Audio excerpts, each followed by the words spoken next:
Texas burned slowly, like open-air embers. The heat was such that the air above the ranch seemed liquid and trembling. Lena Bishop took off her glove, wiped her forehead with the back of her hand, and listened. Cows hooted far, far away, the wind rustled dry grass, and a curtain of dust rose along the dirt road to the house. She knew who was driving there even before she saw the silhouette of a pickup truck. Dylan, her husband's nephew. "Well, here we go," she muttered, picking up a bucket of tools. The pickup braked, the brakes squeaking like an old coyote caught in a trap.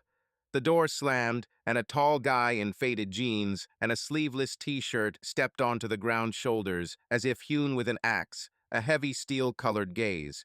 He slowly took off his dark glasses. "Aunt Lena," he said in a chesty, slightly tired voice. "Dylan," she nodded, holding the bucket like a shield. The guy glanced around the yard. A stable in the shadow of the barn, a well from which a rope was shaking, saddles drying by the fence, all this was read quickly in his pupils, as if from a map. "Is the road long?" 300 miles under the grill of heaven," Dylan smiled. The smile came out cold. There was as much heat around the lips as there was around a rifle after a shot. Lena leaned forward, as if checking if he was really there. Strands of brown hair, damp with sweat, spilled out from under a wide-brimmed hat. "Your uncle is at the station. The night will linger again. You know Ray." Dylan nodded, silently walked around the pickup, lowered the side, and pulled the suitcase. The muscles in my arms moved as if snakes were curling up under my skin. Lena noticed a barely noticeable tattoo on her bicep, a thin line like a cut. "I never thought I'd see you again after," she began. "After I dropped out of college and disappeared for 3 years." He cast a glance from under his brows. "Well, after all this." There was a pause, filled with the cry of cicadas and the hum of a distant tractor. "I came to help," he said, as if answering an unspoken question. "Help. I can drive cattle, repair fences. I won't make a scene, if that's what you mean." Lena heard something like a promise ringing in these words, or a threat. The kitchen greeted them with the smell of coffee brewed at dawn. The cast-iron kettle, rubbed black, grumbled on the stove. Lena put 2 thick glasses on the table and poured liquid dark as a night without a moon. "Ray said you're keeping it clean now," she said, watching Dylan cup his hands around the glass. "Like a cowboy for a bottle," he grinned. "It's all behind." Behind. This word stung Lena. Behind means it was. This means there is a scar somewhere under the skin. Is the old man Bishop still angry with me? "Ray, sometimes he would like to shoot me too, if it weren't for the wedding ring." She grinned, but the laugh came out dry. Dylan looked down. "I heard about the fire in winter. The barn burned down. We did it." He touched the charred board in the door frame as if it were a scar. Something elusive flashed across his face, a feeling that is difficult to confuse. A person who has seen fire recognizes other people's conflagrations. In the evening, Lena was repairing the pen. The sun was setting like poured gold, but the heat did not subside. She was hammering a nail when she heard footsteps behind her. The heart twitched so sharply that the knock of the hammer was lost. "Don't scare the horses," she said without turning around. "We've seen worse horses, Aunt," Dylan answered, leaning against the post. "I wanted to ask, are you happy here?" Lena straightened up. She shook her head, causing sweat to glisten on her neck. "Happiness is measured in other spoons in Texas, nephew. The main thing here is to make ends meet and not let the earth swallow you." Dylan nodded, but didn't back down. "I remember how you said at my graduation, 'Dylan, running away is not a path, but only a temporary horse.' So you listened." "I listened. I didn't always understand." He grabbed the hammer from her hand and hammered in the last nails quickly, furiously, as if stabbing into the ground with violent demons.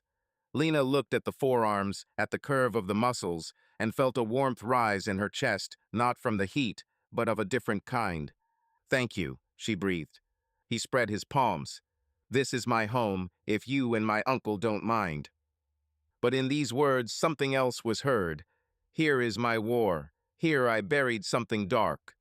and Lena suddenly realized that the dust raised by his pickup truck had not yet settled. It would fall later, and there would be something sharp under it. Night fell without warning, bringing with it the smell of wet earth and a distant fire. Lena went out onto the porch. Her hair still smells like hay. One lantern was shining in the yard, and Dylan was sitting in this yellow circle, smoking, leaning on a pole. "Aren't you going to sleep?" she asked. "I'm waiting for my uncle.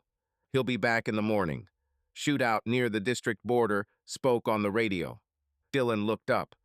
The light of a cigarette was reflected in their steel darkness. He's the heroic type, right? Fair, sometimes too much.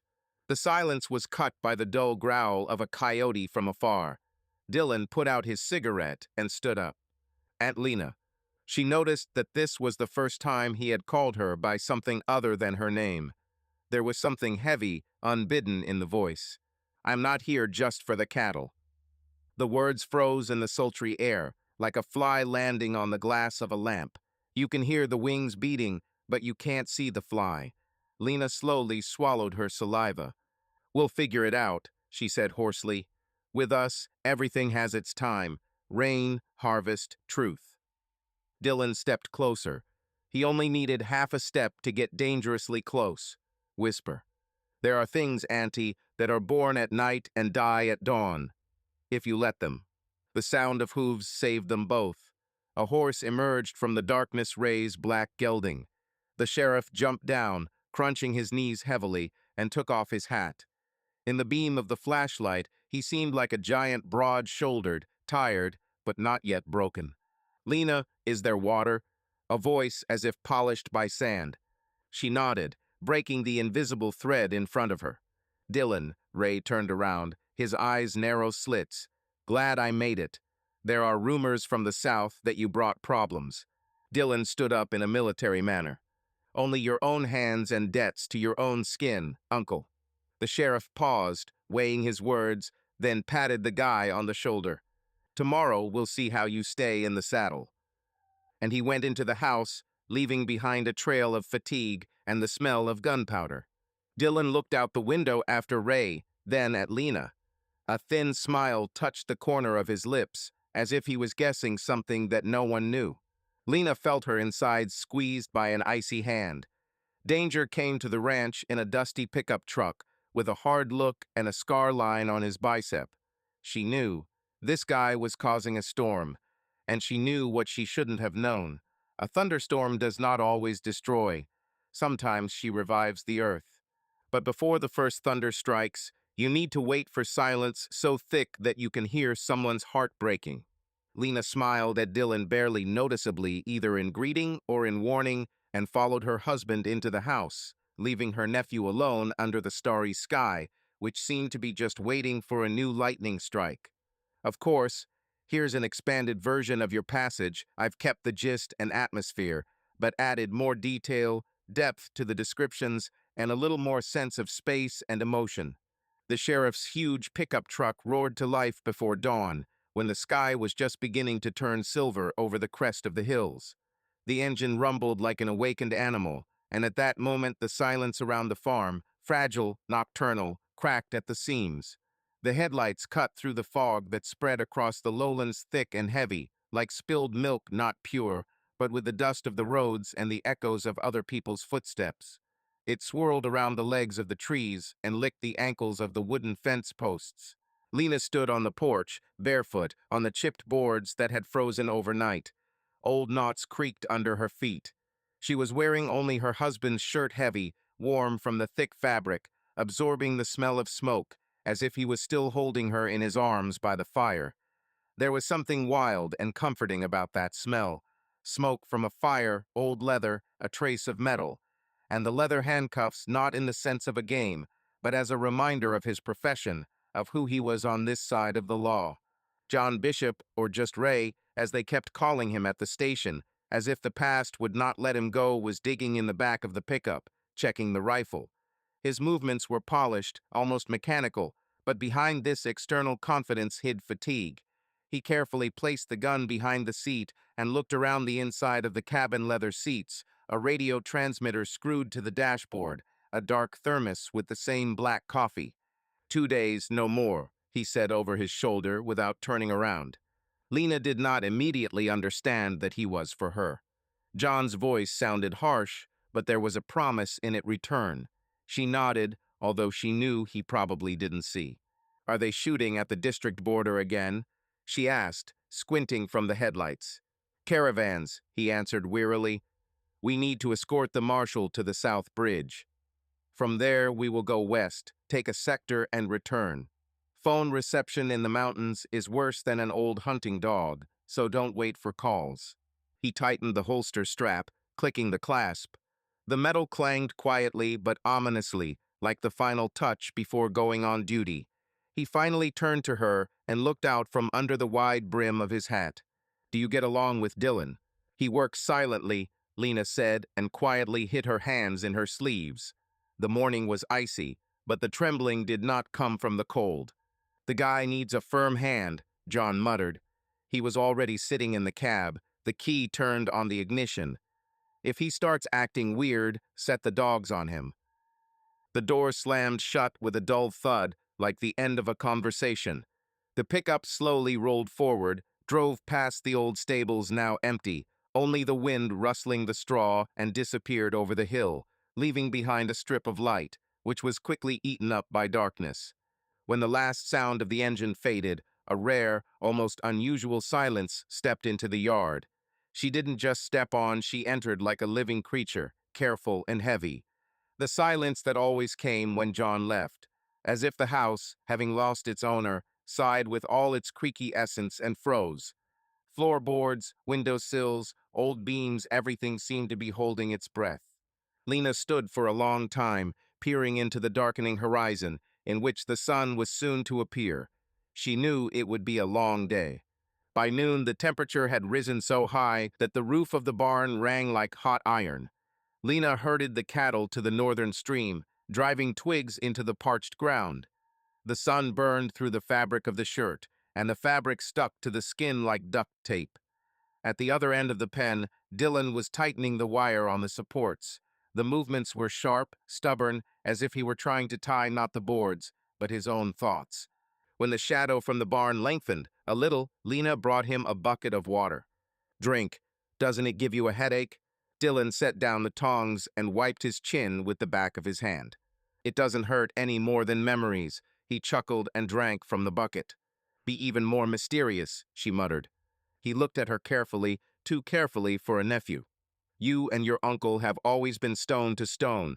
But can a stone really hug? The words took her by surprise. Lena automatically touched her hat, as if she was hiding her face. If I start discussing my marriage with everyone who holds a nail puller, the brute will scatter in 2 minutes, she snapped coldly. So you're satisfied? The question sounded barely audible, and yet it struck like a whip. Lena looked up. Between them hung a light, merciless, direct. Dylan, her voice was even, but there was steel in it. I am your aunt by law. The law is an uncle with a revolver, the young man grinned mercilessly. But I saw how you look at the empty chair on the veranda when he lingers. Lena felt the taste of dust on her lips, salty and bitter, like an old grudge. She wanted to throw the bucket on the ground and leave, but she forced herself to stand. Enough. I didn't mean to hurt, he said quietly. It's just. Sometimes loneliness can be heard louder than a gunshot. He picked up the tongs and went back to work. Lena watched his shoulders rise and fall, and something stirred in his chest, either anger or pity or fear of her own weakness. Dusk thickened quickly, like ink in water.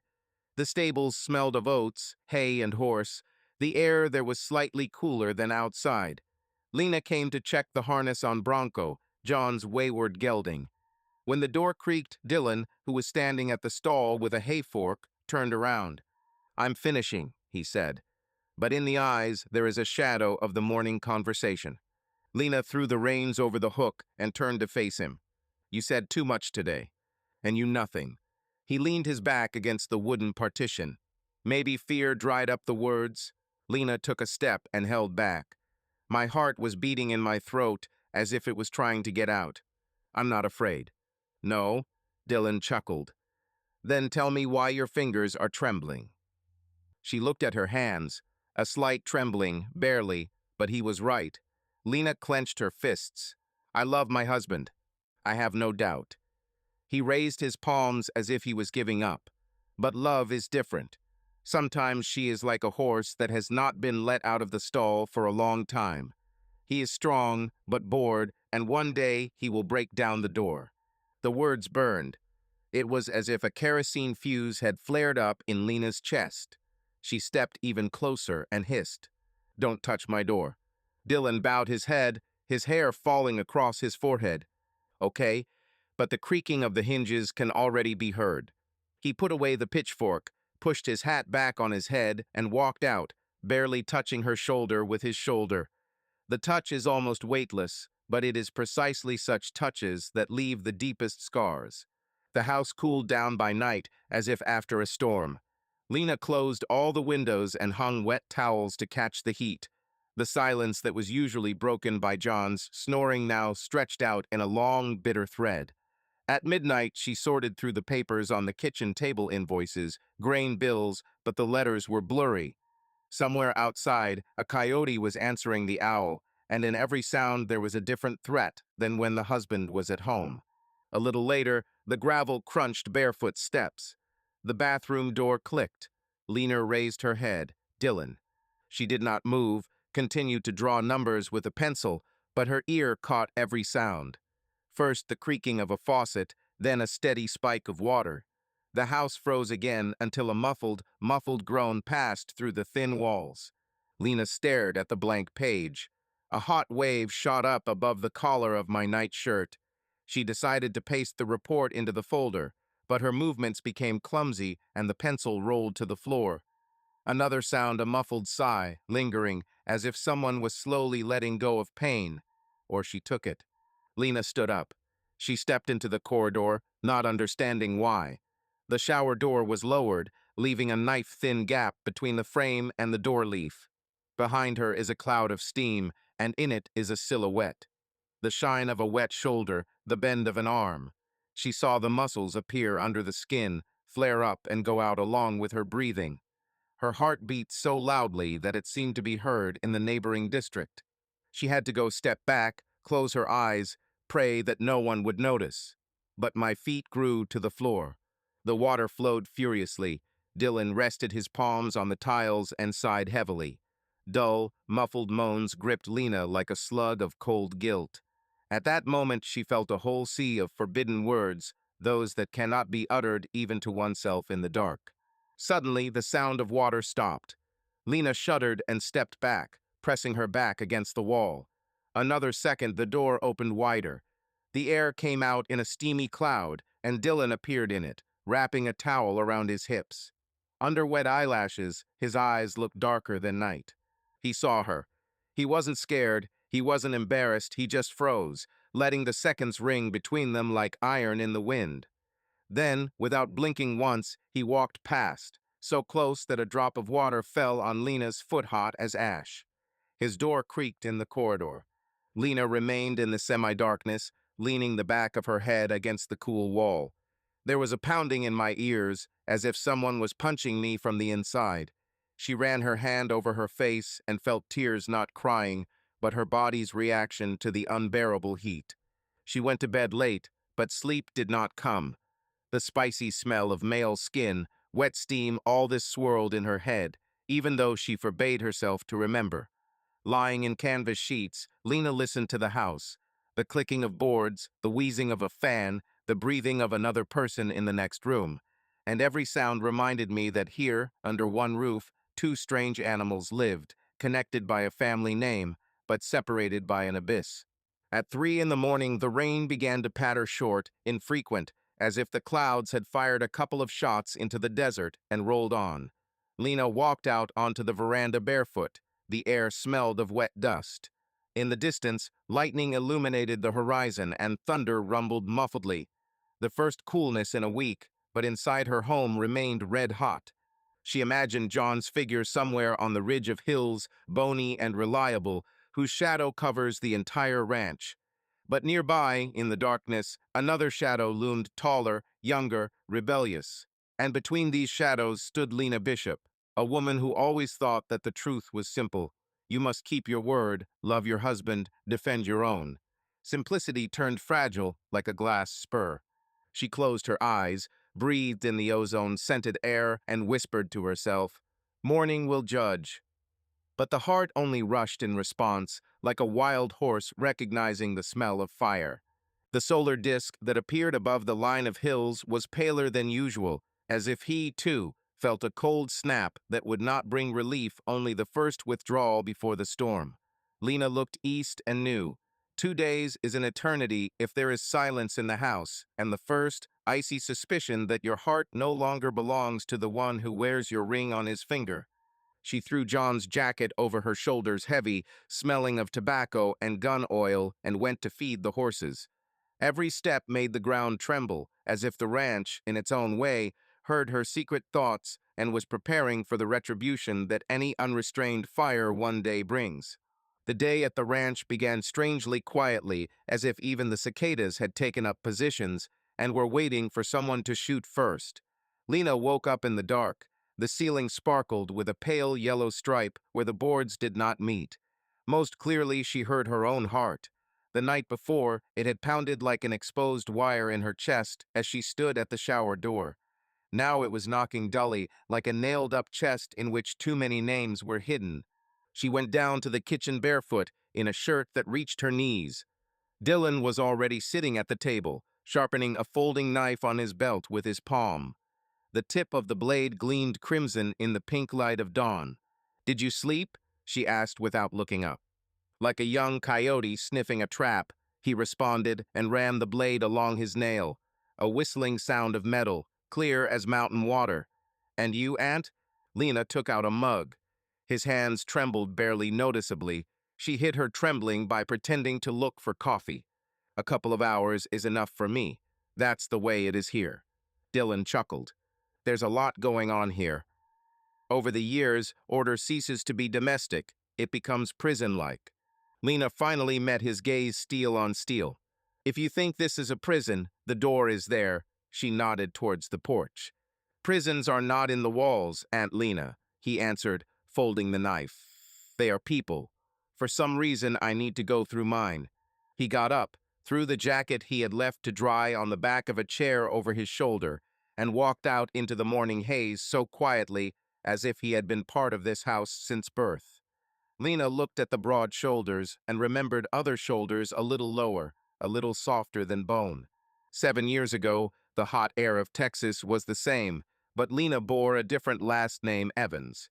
Michael Evans, the middle of three brothers, a good-natured dreamer with the voice of an old bluesman, knew how to make her smile with just one look. Their bedroom always smelled of tree resin and the menthol of his cigars. When Lena first saw him holding his newborn son in his arms, her heart was flooded with such faith that she decided, this is eternity. But eternity is short on the prairie. Michael died so suddenly that the wind did not have time to carry away the smell of gunpowder. The official report spoke of an accident. A swarm of bees frightened the horse. It reared up on the cliff, and the rider fell off along with the saddle. Lena later learned Michael's horse was better trained than most people. She was not afraid of shots, screams, or even explosions of firecrackers. The coyotes whispered a different story about an unaccounted transaction, damaged goods, and a couple of nervous partners from Mexico. But the sheriff's job is to bury rumors before they get any stronger. At the funeral, John Bishop stood next to the widow, like a cast iron fence, tall, silent, impeccably ironed.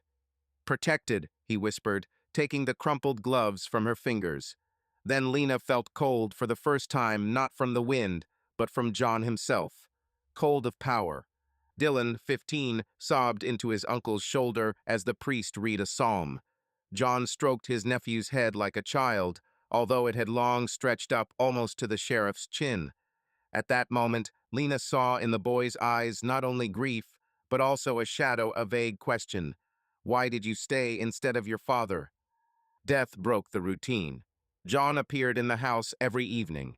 Either he would bring food, or he would fix the swing, or he would lead a police patrol past, as if by chance. Within a month, he replaced the broken door, burned the rotten barn, and strengthened the fences. At first, Lena needed this confident shadow night after night. She dreamed of that unfortunate cliff, and she woke up screaming, gasping for air. The sheriff would sit on the edge of the bed and hold her hands until the trembling subsided. A year later, they got married. There was no veil, metal rings were called to forget the previous ones. They exchanged vows near a river where Michael often fished. Black water striders glittered on the stones. Their thin legs cut the watery skin as easily as the new name cut Lena's past life. Dylan had left for college by then without ever calling his stepmother. John said, "Give him time. He is a smart guy, but proud." Proud, yes. Is he smart? Years later, Lena more than once caught herself thinking that pride was a thin film over boiling resin. Once the fire grows, the tar will splash out. The front door creaked. Lena shuddered. While she was wandering through her memory, it was late morning. Dylan returned, holding his father's old revolver holster in his hands.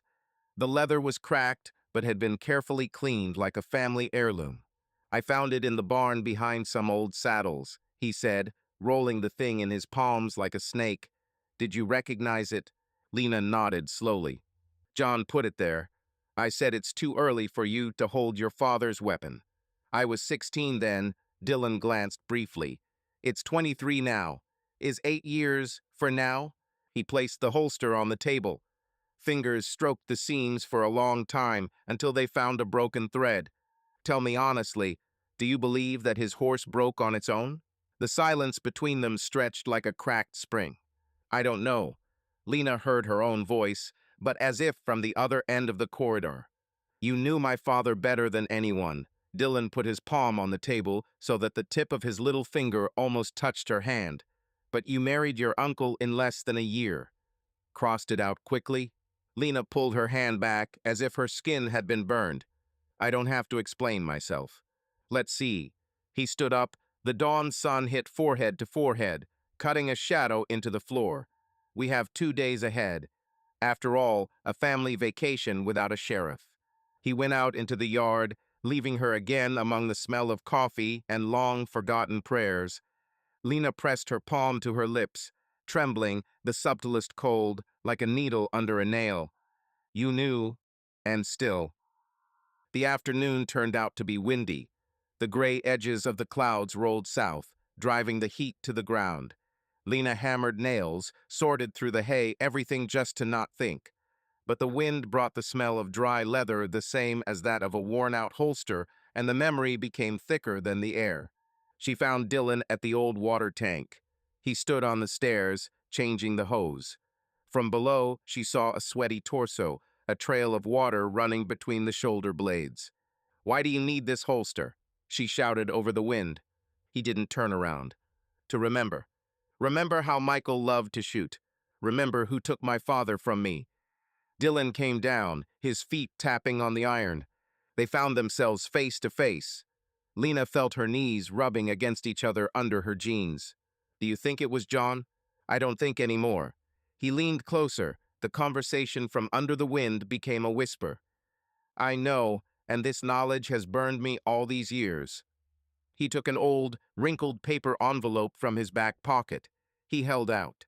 Lena trembled and took it. There was a clumsy Dylan on the envelope. The letter smelled of ash. Inside was a piece of an accounting invoice, on the back of which in Michael's strong handwriting. "If trouble happens, know that my brother will not save me. Keep your powder dry." Date, a week before death. Lena felt how the ground under her boots became cotton wool. "This is fake." "Are you really sure?" Dylan looked for her gaze. "Or are you just afraid that the truth will destroy your cozy captivity?"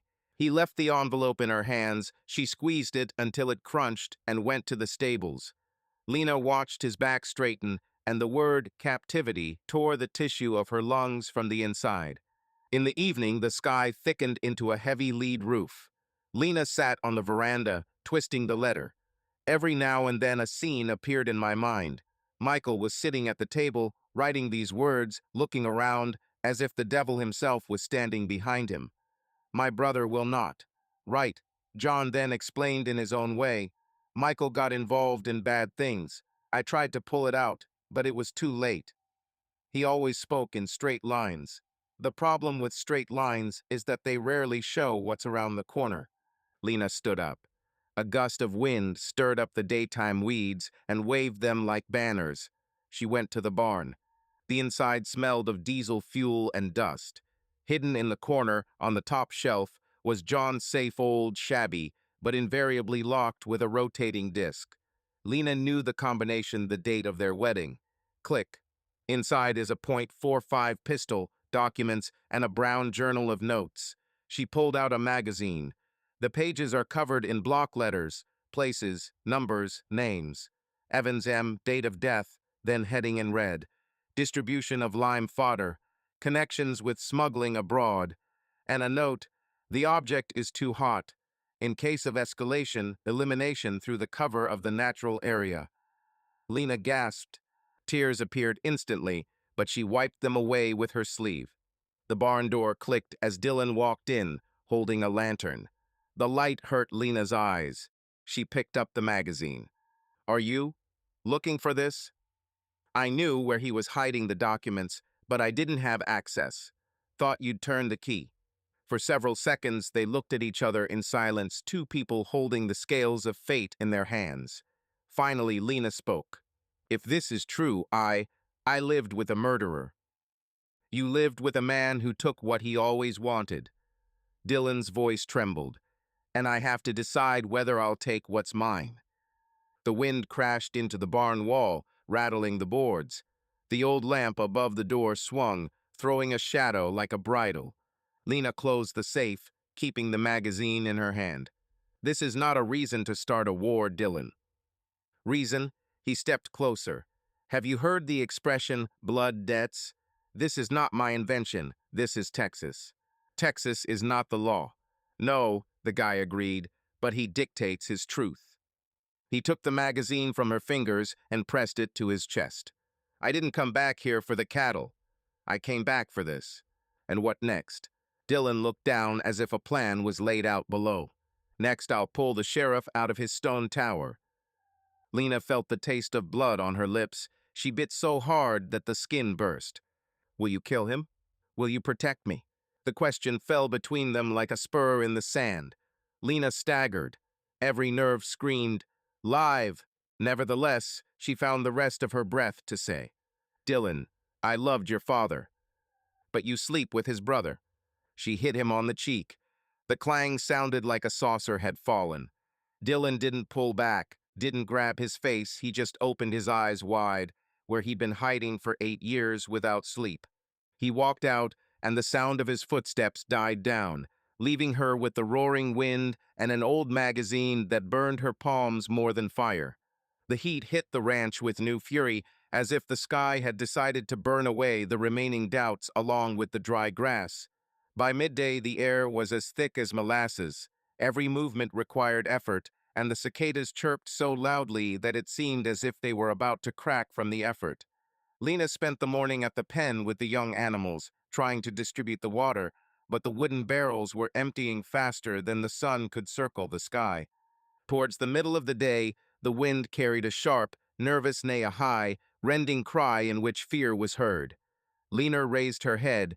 Dust was flying from the direction of the dry stream bed, with a white dot flashing in it. My heart sank. Arrow, the obstinate bay mare, one of her husband's favorites, again broke from the stall. Damn, Lena breathed, throwing the ladle. Not now. She tore the lasso off the hook, jumped onto the old raven bronco, and sent him galloping down the ravine. Dry clods of earth flew under their hooves. My eyes watered from the wind and dust. Far ahead, a white mane flashed. Strelka darted between the fragments of dried tamarisk trees, as if looking for a way out. Lena overtook her at the ledge. The cracked hollow, where a stream once flowed, turned into a pit, plowed with a sharp stone. The mare, having jumped to the bottom, got her foot between the boulders, and now, maddened, she tore, breaking her hoof into blood. Hush, girl. Lena jumped down and threw the reins to Bronco. Quiet, quiet. The arrow recoiled, The eyes rolled back, the whites sparkled silver. She shrank from every sound, slid, floundering. A sharp stone has already torn the skin on my thigh. Lena slowly approached, whispering soothing nonsense, as if words could become a salve. The mare's choking snoring mixed with a roaring in her ears. It smelled of hot wool and blood, a heavy, sweetish smell that always made my head spin. The lasso fit perfectly around the mare's neck, but in order to free her leg, Lena had to go down into the ravine. The stones fell off. One hit my ankle, sharp as a razor. The pain pierced, but she only sucked in air. "Come on, honey, we'll pull it out now," she whispered, sticking her hand between the frightened, tearing muscles. The arrow suddenly twitched, and the rear hoof edge hit Lena in the shoulder. The world jumped up, jumped like a wave. Lena flew back, her chest hit the stone, and her ears began to ring. The hand slid, and immediately a sharp pain slashed through the palm. A fragment of rock cut the skin white. It became difficult to breathe. Either the heat stole the lungs, or the blow knocked out the air. She tried to rise. A sharp spasm pierced her side. Ribs flashed, but there was no time to check. The mare was struggling more and more. Blood was already dripping thickly, like dark tears, onto the dust. Gritting her teeth, Lena pulled herself up to the animal's leg, fumbled for a wedge between the stones, because of which she could not get out, and began hitting it with the forged heel of her boot. Every movement was painful, as if the shoulder was reminiscent of a cracked bone. The stone gave way, the mare snored, rushed, and finally jumped out, dazed but free. Lena leaned back on the dry ground, the pulse thundered in her temples, the heat tightened her skin. The mare circled around, as if apologizing, and pressed her soft lips against her cheek. "You're a fool," Lena whispered, stroking her foamy neck and feeling her own palm sticking to her mane. "Live and let others live." Getting up turned out to be almost impossible. My leg wouldn't obey, my shoulder felt like it was filled with lead. But somehow she clung to the mane of her companion horse, barely climbed into the saddle, and turned towards the house, holding Strelka on the line. Dylan saw them first. He was repairing the roof of the barn, and the cry of the Karkaliga sounded like a siren in the sky. The guy jumped, dust rose in a cloud. When Lena staggered into the yard, he was already running towards her, his eyes narrow and intense. "Did you save the horse, or did you hurt yourself?" he shouted, seizing the reins. Lena tried to get off, but the world shook. She would have collapsed if Dylan had not grabbed her under his left shoulder. A tight grip, the smell of sweat, metal, and something else, an acrid pepper cord that was now associated only with him. "Into the house," he commanded. "Don't put your foot down." She no longer argued. Gray spots floated before my eyes. Every heartbeat resonated on the injured side, as if someone was pounding from the inside with a sledgehammer. The kitchen seemed to change temperature in the shade of the house. It became cold as sharply as the heat subsided after a thunderstorm. Dylan sat her down on a chair and took out a first aid kit. He moved quietly, with quick, precise gestures, military style. "A jacket," he said. "Yourself." Lena tried to put her good hand on the buttons of her shirt, but her fingers were trembling. Dylan tore the fabric with one tug, the cotton cracking like a gunshot. Under the fabric, skin was revealed. Dirt, blood, a dark spot on the side where the rib had hit. Dylan examined the bruise carefully, like a cartographer of unfamiliar terrain. The gaze slid higher, but froze where a scratch snaked along the ribs like a dark, shiny crack. "Does it hurt to breathe?" he asked, already dabbing the napkin with peroxide. "Tolerable. You are not a doctor. Dad taught me to patch." His voice trembled a little at the word "dad," but immediately became firm. "Sit up straight." The cold peroxide hissed, and Lena sucked in a breath. The sound changed. Because of the abrasions, the skin became fire. "Be patient a little," he muttered. "If a rib is cracked, it needs to be fixed." He took out a wide bandage, stepped behind him, and Lena suddenly felt. His every movement radiated warmth. The young man's back covered her with a shadow. His fingers felt the center of his back and reached forward to wrap the bandage. The fabric slid under her breasts, and she felt hot knuckles barely touching her skin. "Isn't it too tight?" in a whisper. Fine. She closed her eyes because it was dangerous to look at. The second layer of bandage lay higher, touched the edge of the chest, and from this barely noticeable contact, a current ran through the body, subtle, treacherous. Something blinked inside. His heart caught up with him, speeding up twice as fast. Dylan seemed to hear this running. He slowed down his movements a little, his palm lingered on her side. Lena, he said quietly, as if warning himself. She opened her eyes. He stood in front of her, holding a bandage, the ends of which stretched from his hands to her body, tying them with a mysterious, almost sacred knot. There is anxiety on the face and something else glowing deep in the pupils. It was cool in the kitchen, but the air suddenly thickened with hot moisture, like in a greenhouse. "You're shaking," he whispered. "I lost blood," Lena sighed hoarsely, realizing that she was lying. Her soul was losing blood. He wrapped the bandage one last time, tying the knot around her back. The knot slid under the shoulder blade a light pressure, and it seemed as if fire had passed through the skin. She grabbed the edge of the table to keep from jerking. Dylan dropped to one knee and carefully lifted her injured leg, removing her boot. Lena inhaled. His fingers were dry, confident, but the touch to the foot was too intimate. He pulled off his sock and saw blood on his ankle. "Do you need a stitch? It will stick together." "I doubt." He looked up. "Today you are lucky. I still have field skills." He treated the cut and applied a thick bandage. Each touch is like sandpaper on the nerves. Not pain, but sparks flying under the skin. He bent slightly to tighten the bandage, and his breath touched the inside of her thigh, exactly where the fabric of her jeans was torn. Lena gasped quietly. The sound came out weak, but was filled with such thirst that she herself was frightened. Dylan froze for a second, his fingers hiding like an animal under his palm. He raised his head. There was only a couple of inches between their faces. A bead of sweat ran down his temple, catching the evening light. "I can't do this," he whispered, but did not pull away. "What?" Her voice broke. "Pretend that we are just people with a difference of years." He pulled closer, and Lena knew. If she took a deep breath, their lips would touch, shaking the walls. But at that moment, the shutter slammed outside the window.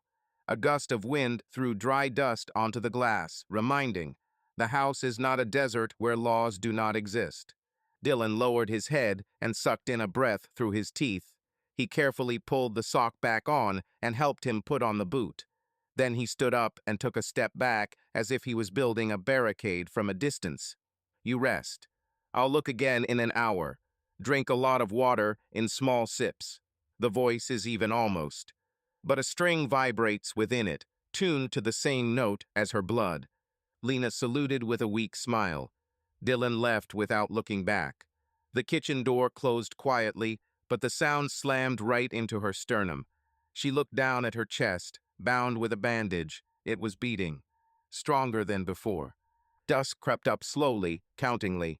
Lena lay on the sofa in the living room, listening to the house. Somewhere in the barns, Dylan was fiddling with tools. The sound of the hammer echoed across the boards, but behind each blow his unspoken name was heard. She tried to read an old issue of Western Horseman, but the letters danced. On the cover, a cowboy held a lasso, as if to suggest, "Throw yourself a rope, catch the truth." These hours dragged on viscously. There was something humiliatingly pleasant in the reduced strength of the body. Each breath resonated into the rib, the pain became a metronome, and this pulse was superimposed by another, a warm shiver from the memory of Dylan's touches. She closed her eyes.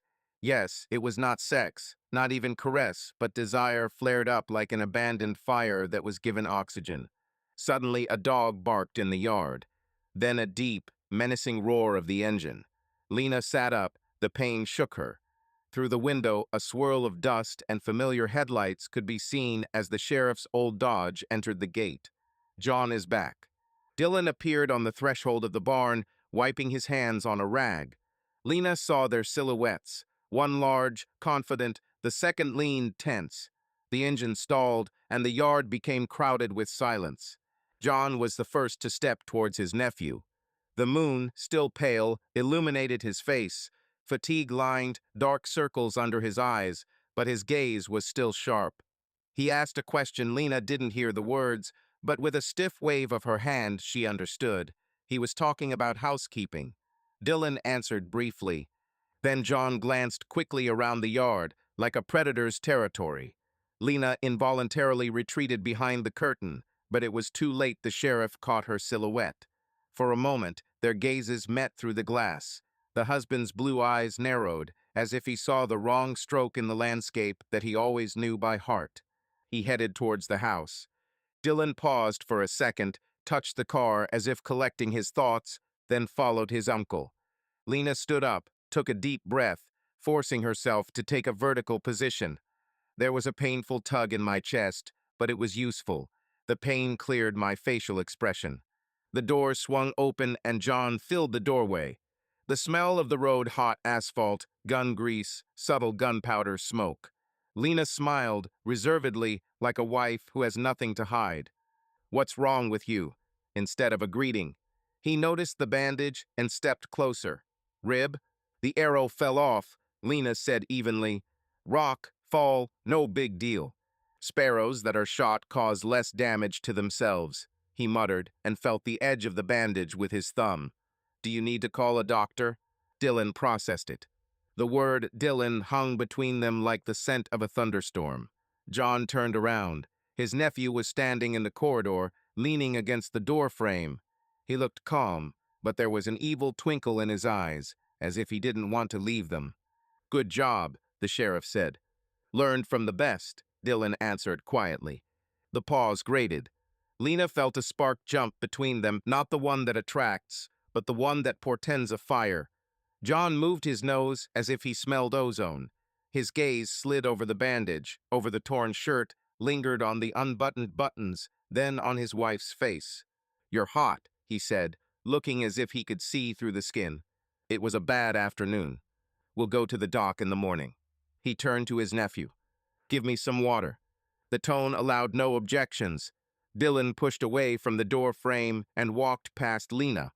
Their shoulders barely touched each other, a short contact, but Lena suddenly heard a quiet crack inside herself, as if the glass had given the first micro-crack.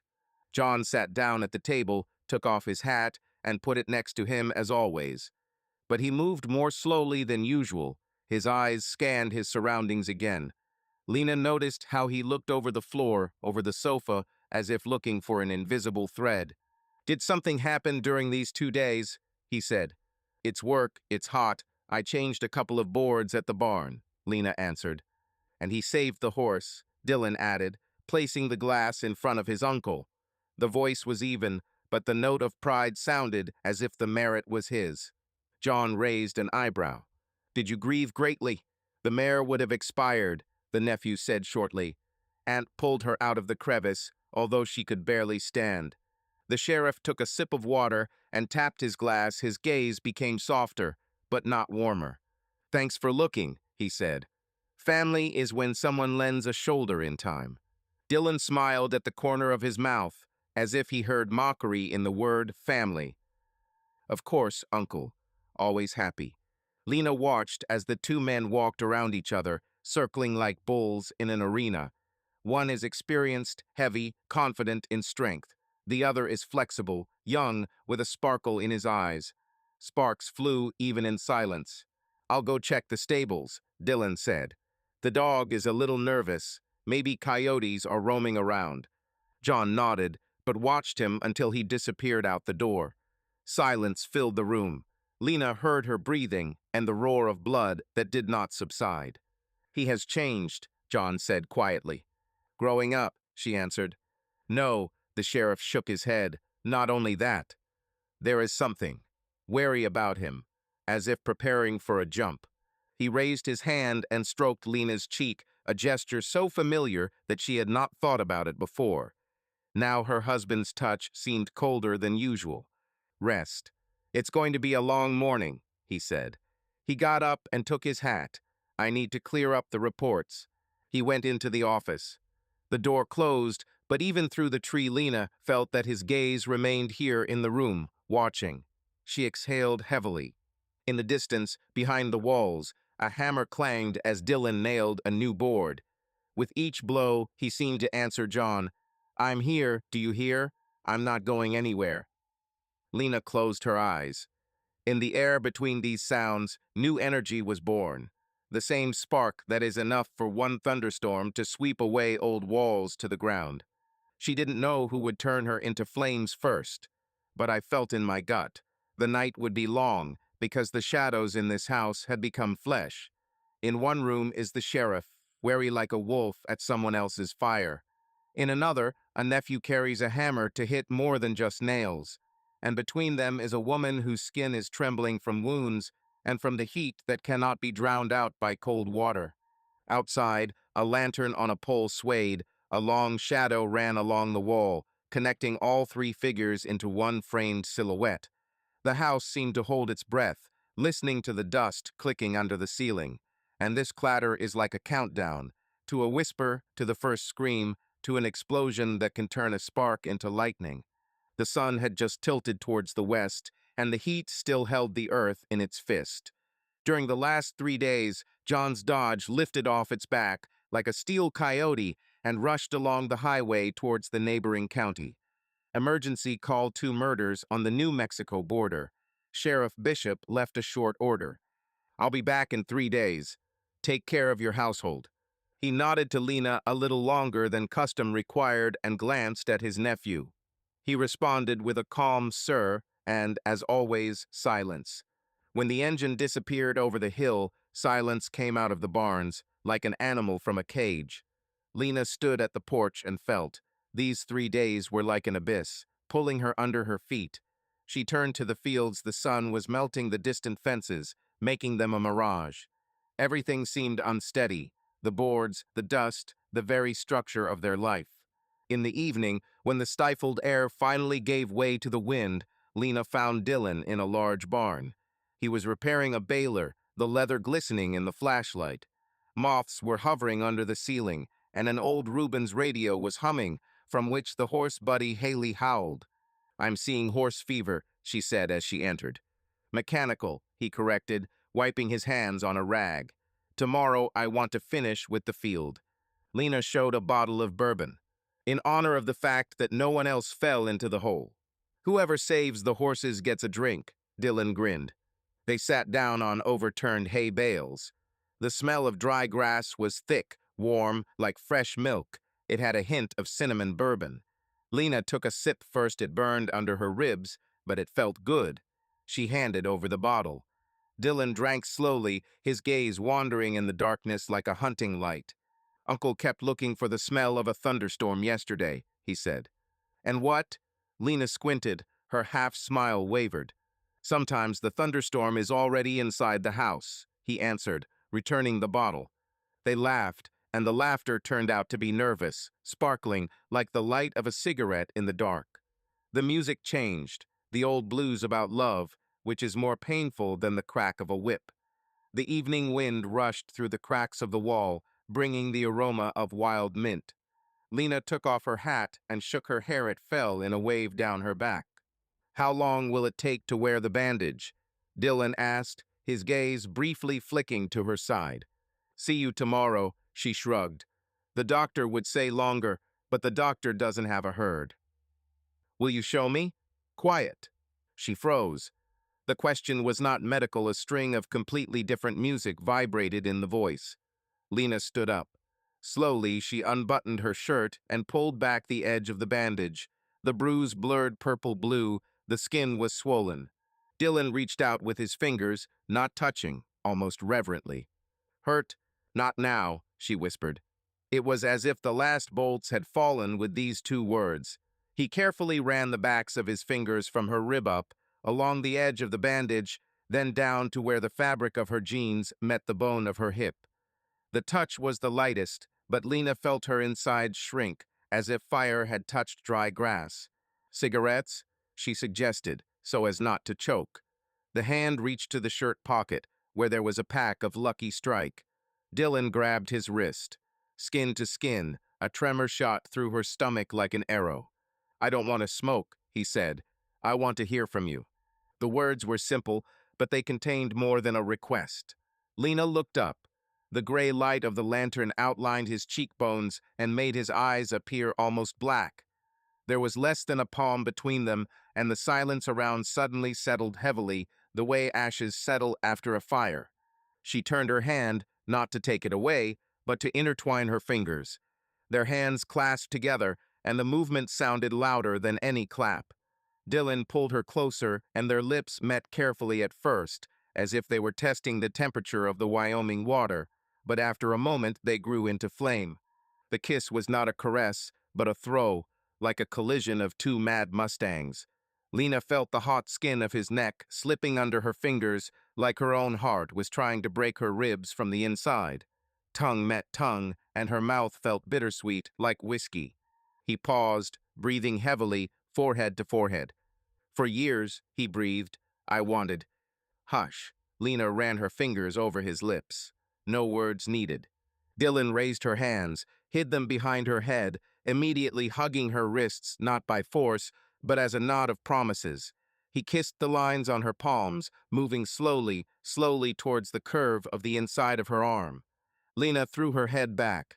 The world rocked, and in this rocking she heard her own groan. It escaped uninvited, like the rumble of a thunderstorm in an empty sky. The barn smelled of hay, dust, and hot metal. Every breath took a breath of this hot air and turned it into sparks. They seemed invisible, but they burned. Dylan lowered himself to her neck and touched her with his teeth carefully, almost fearfully. Lena trembled, her hands freed themselves, hugged his head, and pulled his hair. The young man's hands found the belt, the fittings rattled, metal hit metal. Lena helped, and together they threw off the belt. The jeans fell to the boots. He whispered something in a booming voice. She couldn't understand the words. The whisper merged with the noise of his own blood. As the fabric of her shirt pulled away from her shoulders, cool air licked her skin. Lena arched, the bandage tightened and almost burst, but the pain only spurred me on. It reminded me how alive the body is. Dylan ran his fingers along the edge of the bruise, slowly, as if tasting the sting. Then he pressed his lips, carefully, almost sacredly. It was gentler than any medicine. Lena uttered a voice that no one could hear except the empty walls. They undressed hastily, but not blindly. Every button gave way under trembling fingers. Every piece of fabric fell onto the hay, like a rustling reminder there was no turning back. The body did not need to decipher the summer nights. It knew what to do, like a compass needle knows north. They collapsed onto a pile of hay. The stems dug painfully into the skin, leaving small scratches. But this pain is just salt that makes the taste brighter. Dylan hugged her hip, and the tension of their bodies connected like two halves of one red-hot horseshoe. Lena was gasping. The air seemed to have run out. A pulse beat in his temples. The horseshoe hit the anvil. The movement was sharp, almost cruel. It was as if they were trying to destroy the layer of impossibility that had lived between them for years. Lena felt that somewhere deep inside, pain, delight, and rage were intertwined in a knot. She let her body speak. She arched, responding to him push for push, as if in each response wave she was getting rid of nightmares, from John's cold-blooded voice, from memory lapses where Michael fell into the abyss. The roughness of their movements destroyed the fragile hay. Dust rose up like a whirlwind around the light of the lantern, cut through it like a pillar, like a stage in a theater, and in this improvised spotlight they painted a wild dance. No names, just muffled groans, the rustle of leather, the cracking of boards when Lena's palm tore a nail out of the wall. No promises, just heat, thirst, anger, and something like revenge on everything that was wrong. The edge boiled until it burst. Lena screamed. The scream was born low, in her stomach, and rose like hot air through a chimney. Dylan took a deep breath, pressed his forehead against her collarbone, and their bodies shuddered together. Everything, like a stream of lava, rushed and burst out. Heat rushed through my veins. My heart twitched, as if a bull had collided with rebar. Then a lingering echo, a trembling in which they both disappeared. Like after a lightning strike, deafening emptiness, gray silence. Dylan lay with his hands on her stomach, as if he was afraid that she would evaporate. Sweat ran down his temple, dripping onto Lena's skin. She looked at the ceiling. Old beams, nails, a rickety rafter cross, from which one day a piece of board would tear off and fall. Nothing lasts forever. The thought rang with icy clarity. Nothing lasts forever. He whispered her name. Childish, almost scared. Lena. She turned and met the gaze. There was gratitude and anxiety in it. She touched his lips, briefly, as if she was putting a seal on a letter. Her warm palm lay on his chest and pushed him away a little. Lena stood up, moving away from his embrace. The hay rustled like the wings of a grasshopper. She was looking for a shirt to put on quickly, to return her skin to hide and seek. Dylan sat up, muscles of light and shadow rolling under his skin. Don't go, quietly. We need it, Lena whispered, picking up her jeans. My hands were shaking, my buttons wouldn't obey. A feeling of guilt clambered into my throat, heavy, strangely familiar, like a hangover. I can't pretend that this didn't happen. His voice became rougher. Dylan. She found a pack of cigarettes, fished one out, but the lighter didn't click. Her fingers slipped. We have already done what is impossible. He approached, silently took the lighter from her hands and lit it. An orange spark flashed between them. Lena took a drag and the smoke hurt her lungs. Dylan caught her chin and forced her to meet her gaze. Say you're sorry. I'm sorry. The words came out in a whisper, but they cut more than a whip. She looked at him through the smoke. Strong eyebrows, a predatory line of cheekbones, lips that still remember her name. The pain in the eyes is not the kind that can be treated with bandages. He nodded barely, retreated. He lifted his jeans and got dressed with a couple of quick gestures. His hands were still shaking. A bottle of bourbon lay on its side, half had spilled and soaked the hay. I'll leave, Dylan said dully. But you know, there are no more half-truths. He glanced at her hot, like a hot knife. The barn door opened. The night wind burst into the opening, smelling gloomily. A thunderstorm was brewing somewhere in the desert. Dylan disappeared into the darkness. Lena was left in the middle of the hay and bottle fragments of silence. There's a buzz in my head. She inhaled more smoke, but it didn't burn as much as she wanted. Her throat became a delayed, mournful note.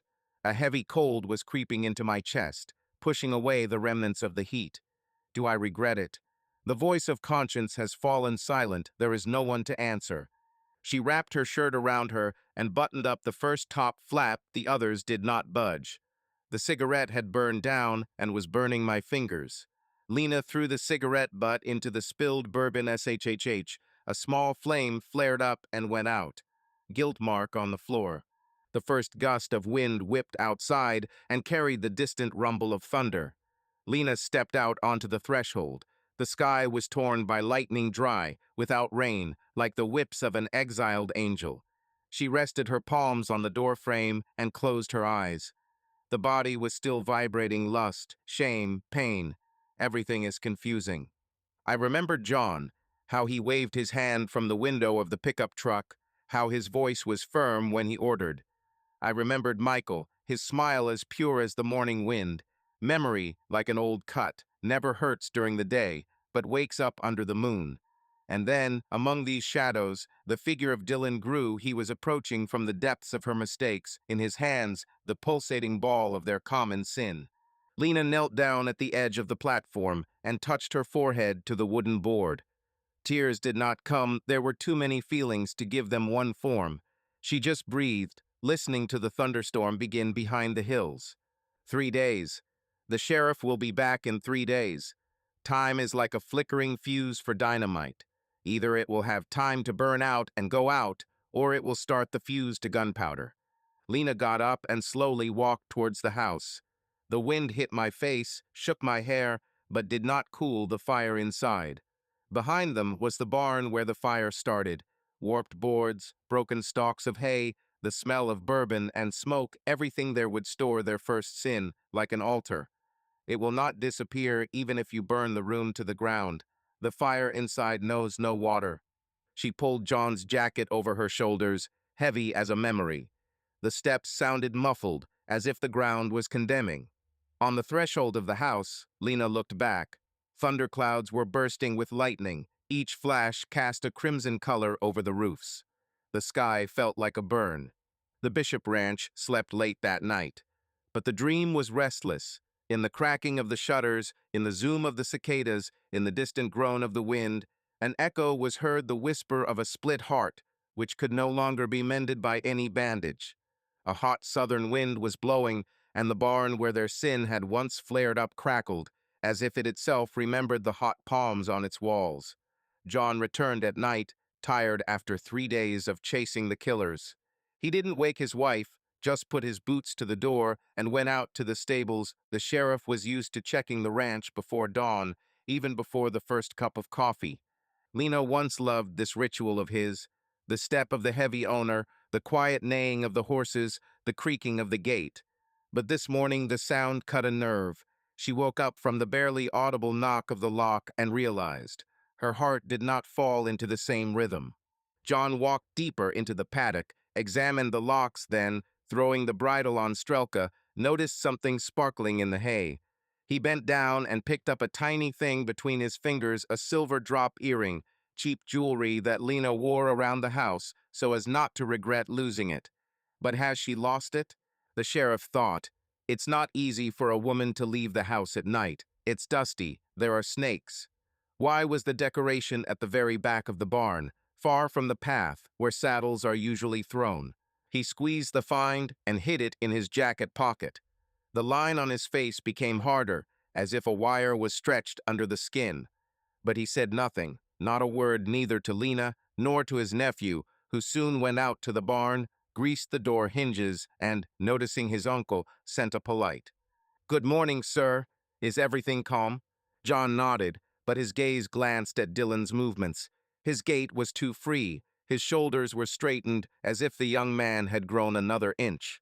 A special bravado that has never existed before. Not teenage insolence, but a challenge to whoever is the boss here. The day dragged on swelteringly. Lena tried to maintain her usual routine, counting feed, checking the irrigation pipe, putting film on her eyes. But any familiar activity suddenly turned into a corridor of mirrors where her guilt peeked out from behind every reflection. She met John at the well and poured him water. "You look exhausted. Maybe a couple of hours of sleep." The sheriff looked so intently that Lena shuddered. "Sleep can wait. People are dying all over the area. Someone has to go after those who are killing them." The tone was even, but the words were stones. Lena dropped her gaze. Something was pulling at the fabric in his pocket. Earring? Or is it just a seam? By evening the heat had gathered into a heavy cloud of dust, and the traditional dinner of beans and corn made the house look like a cauldron. Lena was setting the table. The plates were clinking because her hands were shaking. Dylan entered the kitchen first. The smell of his cologne reached her, fresh notes of cedar mixed with sweat. The guy went straight to the refrigerator, took out a cold can of beer, and deftly opened it on the edge of the table. "Would you like a glass?" Lena asked quietly, without raising her eyes. "It tastes better out of a jar," he said, and took a sip, looking at her over the neck. The gaze was naked, scorching, as if it wanted to open her shirt right in front of the stove. He sat down, stretched out his legs, his sneakers squealed loudly. Lena noticed how he slowly twirled the ring opener on his finger. The gesture was obscenely playful, almost obscene. "After dinner, can we fix the pen?" she asked, hiding her excitement. With pleasure, Dylan leaned back in his chair, always happy to help. "Aunt." He bit his tongue over the word aunt, a spicy smirk reserved only for her. At that moment, John entered. He washed his hands at the sink, but did not stop looking into the reflection of the window. As if by chance, he saw every movement behind him. "What's so funny?" he asked after a long pause. Dylan took a sip of beer and put the can down loudly. "I'm just glad the family is back together. Life is too short to frown." "Oh, life," said John. He sat down and placed his palms heavily on the tabletop. "Sometimes it's shorter than we think." Lena brought beans in a cast iron pot. The collar of the bandage rubbed the fresh seam on its side. She wanted to leave, but she couldn't. "You need to keep a normal tone." "Shall we check the water report tomorrow?" Turned to her husband. "In the morning," he confirmed, taking a spoon. Then, as if casually, He took the earring out of his pocket and placed it next to Lena's plate. The metal flashed with lamplight. Found it at the back wall of the barn. Thought you should return it. The room froze. The beans hissed. The oil in the frying pan crackled. The crack in the ceiling creaked, but not a single person moved. Lena felt the blood flowing under her skin, leaving an emptiness in her head. "Thank you," she managed.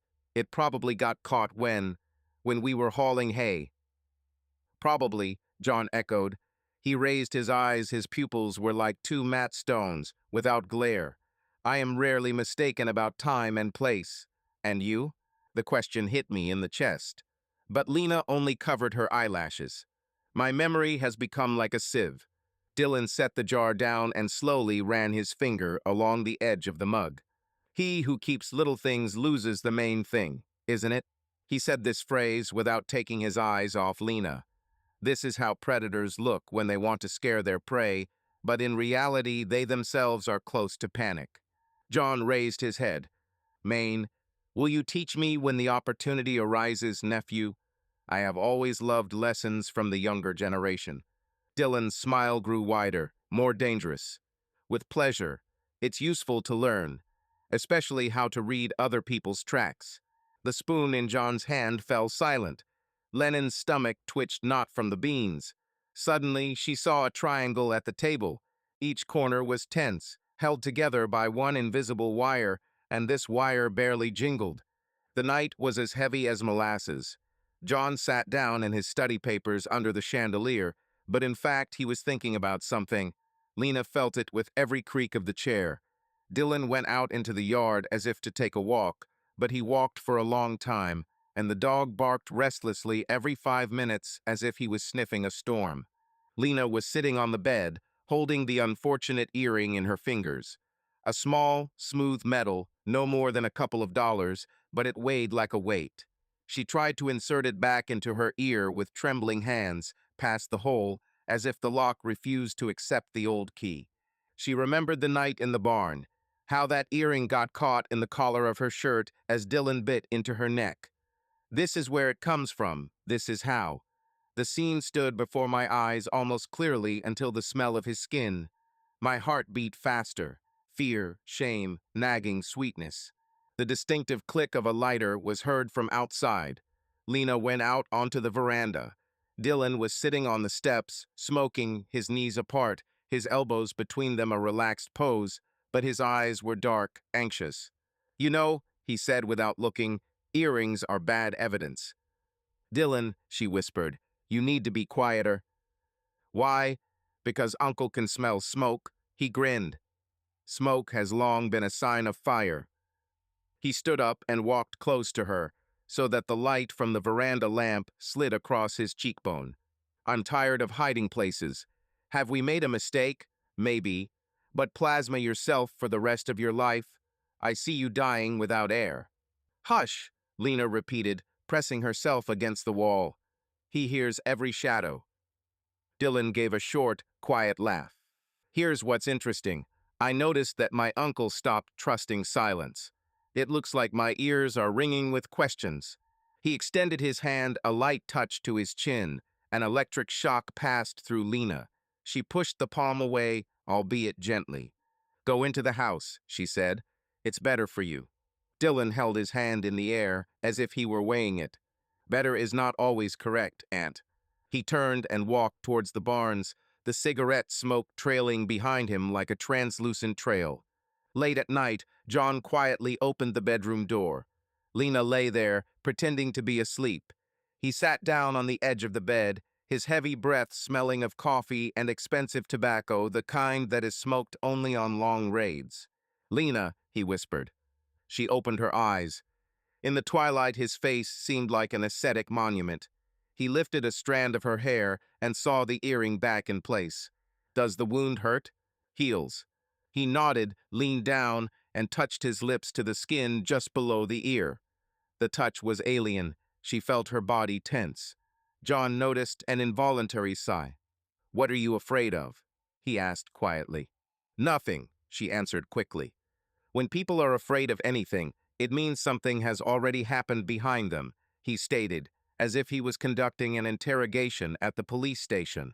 I'm always trying to understand what exactly. Lena clenched her teeth. You yourself said that family is a shoulder.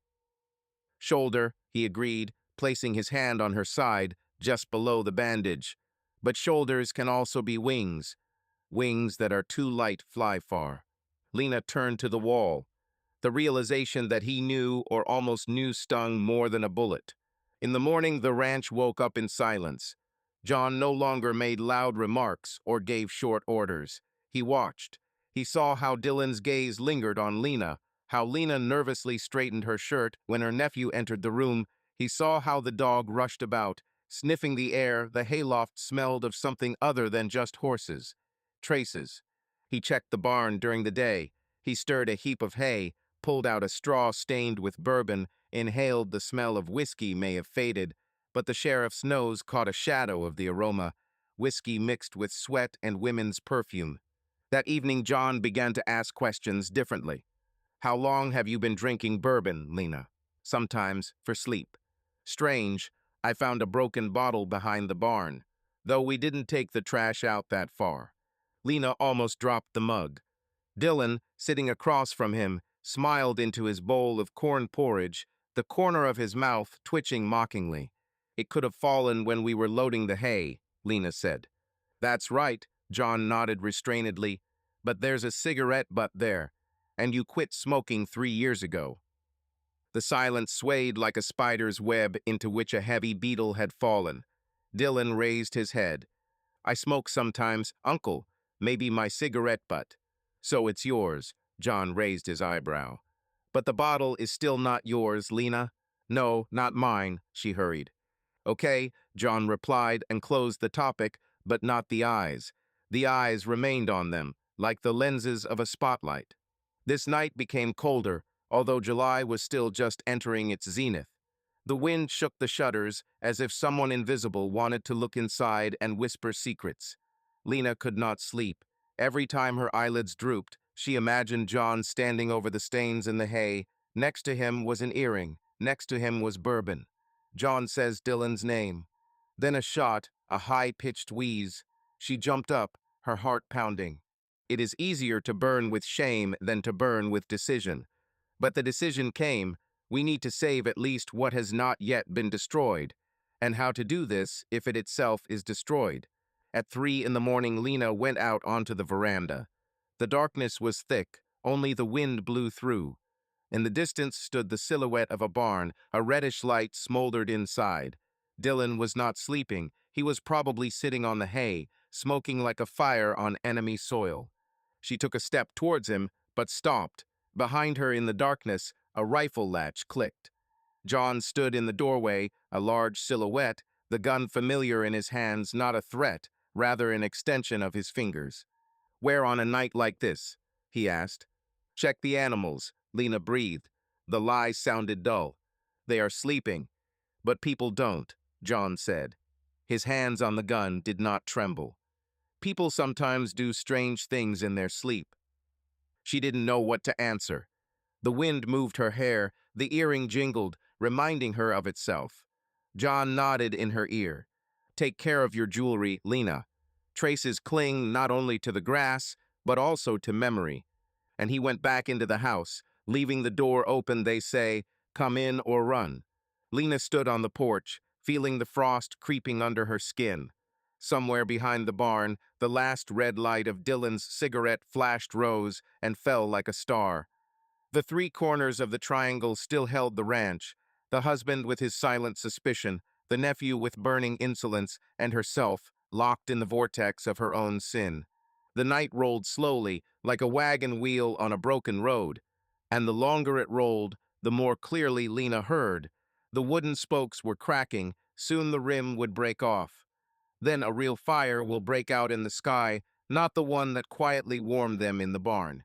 The town of La Cruz lay 30 miles to the north, and the road to it on a hot afternoon was like a hot ribbon. The asphalt trembled as if a blowtorch was being held over it.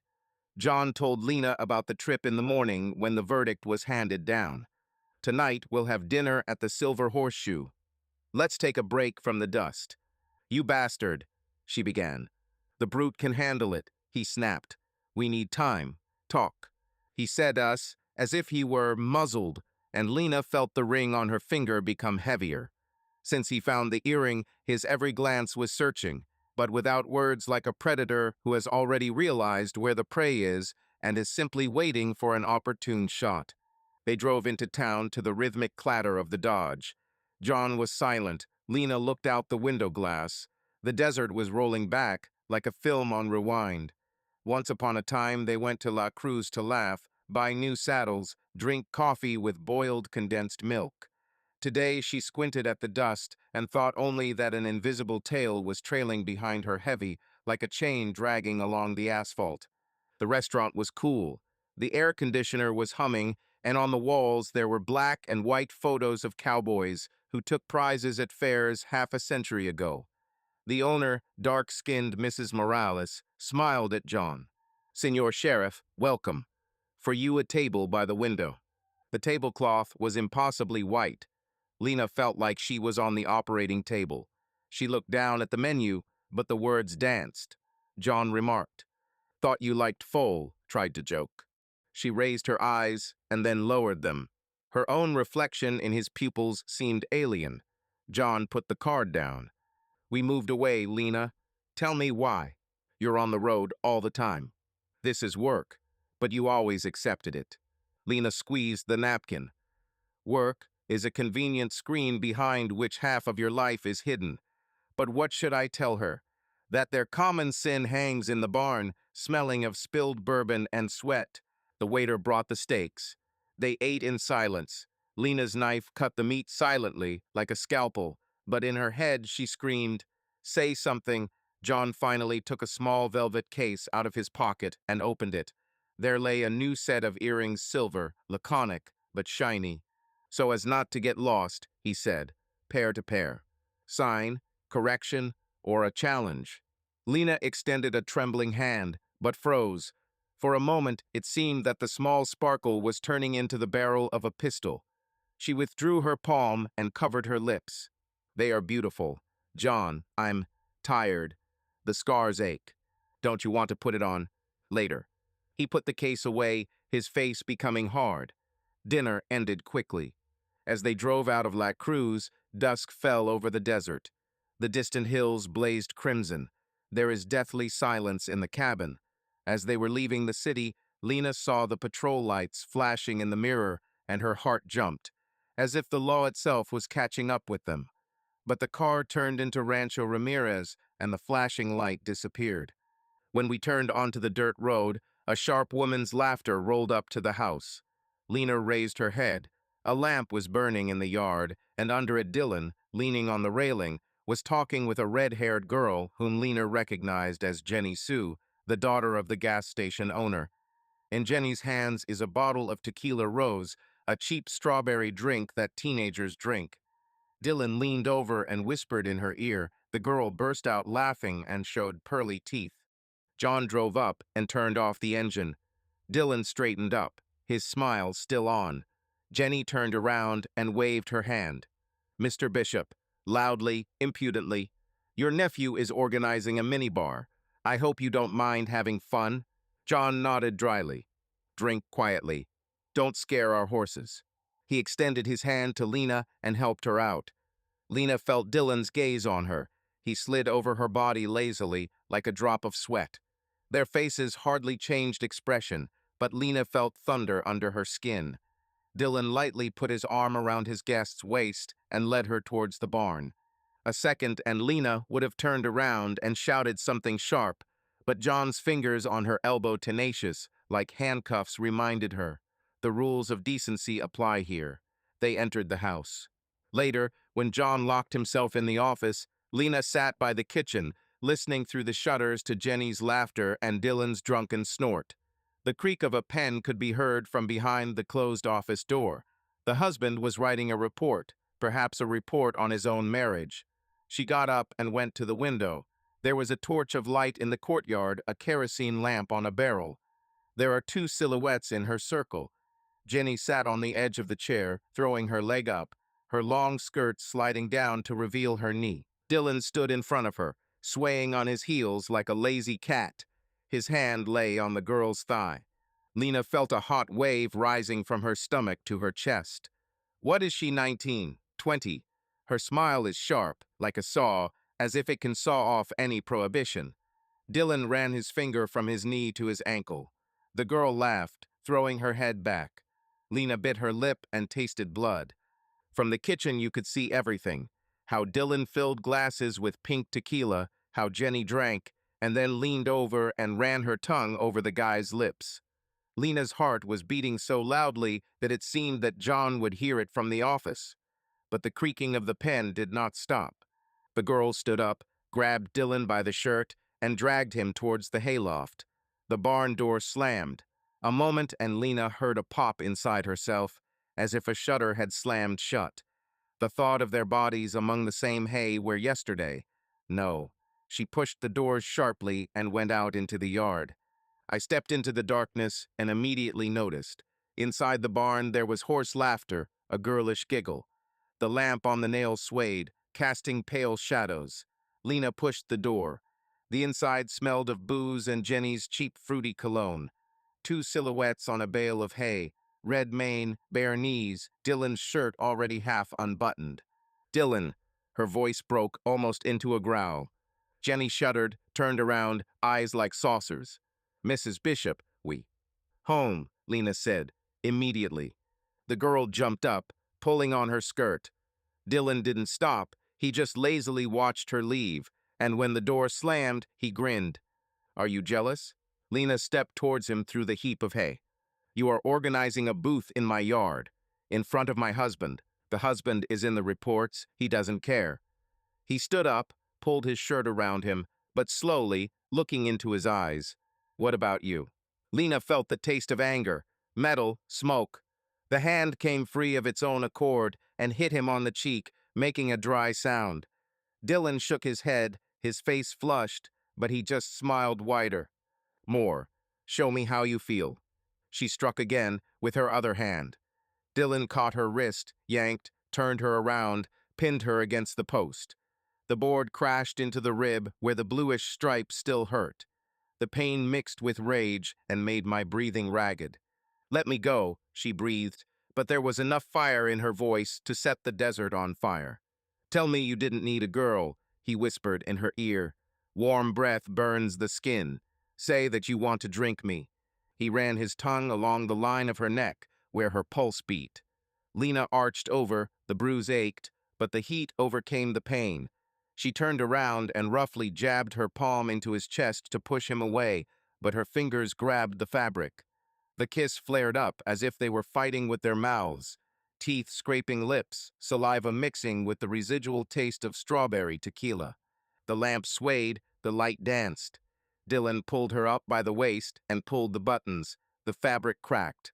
Lena hit his shoulders, not to refuse, but to spur him on, like spurs under the belly of a horse. He sank his teeth into the skin between his neck and collarbone, and the pain was as sweet as sugar on a wound.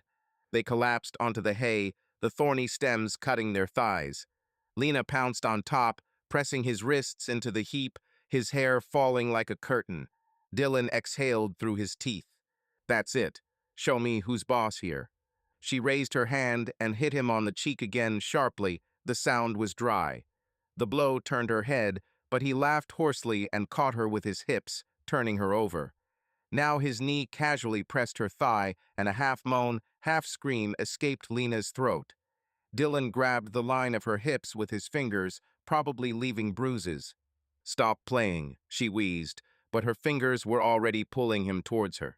Everything was on the verge of violence, but this line is their common one. He caught her every blow, every bite like a prize. He held her wrists while she arched, then let go to feel her nails on his back. Lena's heart beat like an unchained hammer.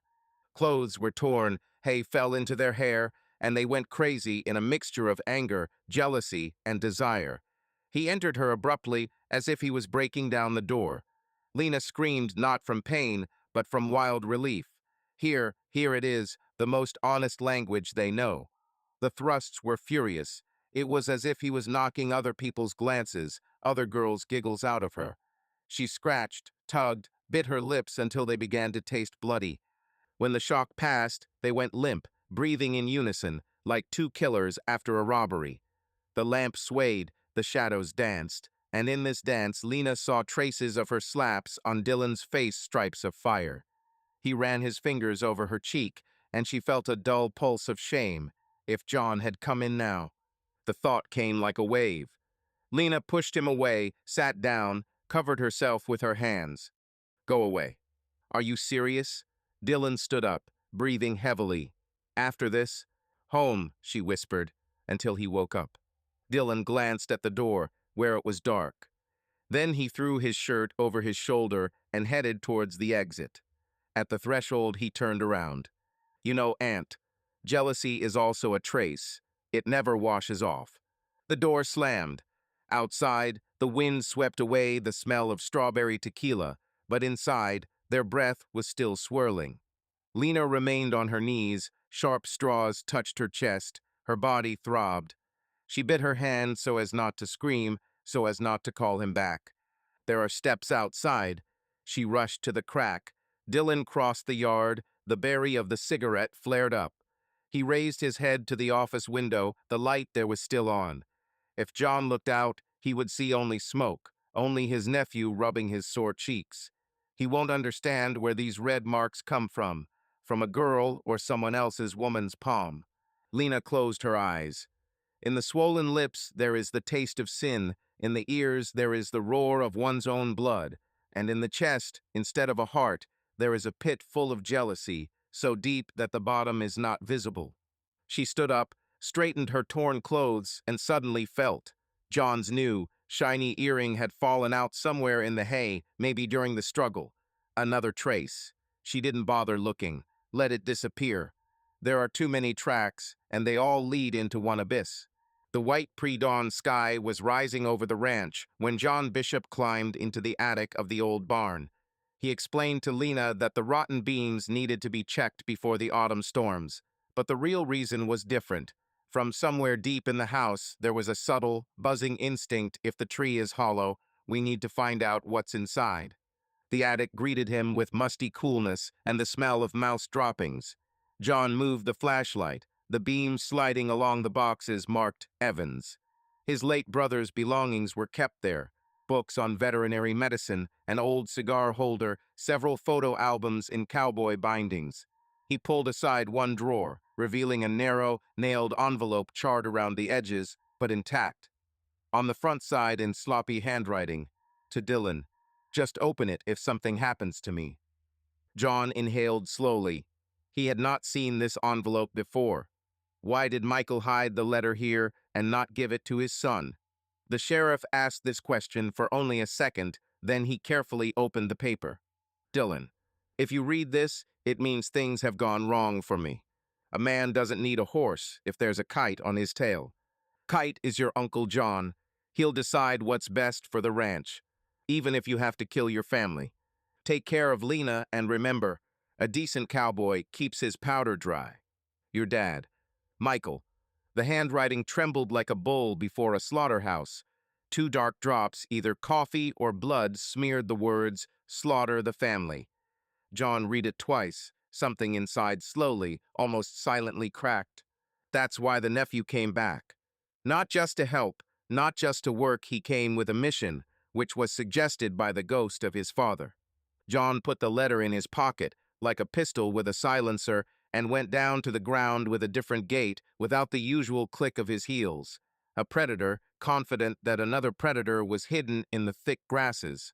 At noon, John drove to Midland to visit a friend from the County Wildlife Service and bought an old hunting camera with a motion sensor and recording on a memory card. He explained casually, "The coyotes are at the stables. We need to catch it on film." The friend nodded. The sheriff will always have a reason for surveillance. He returned in the evening. Lena was pouring coffee.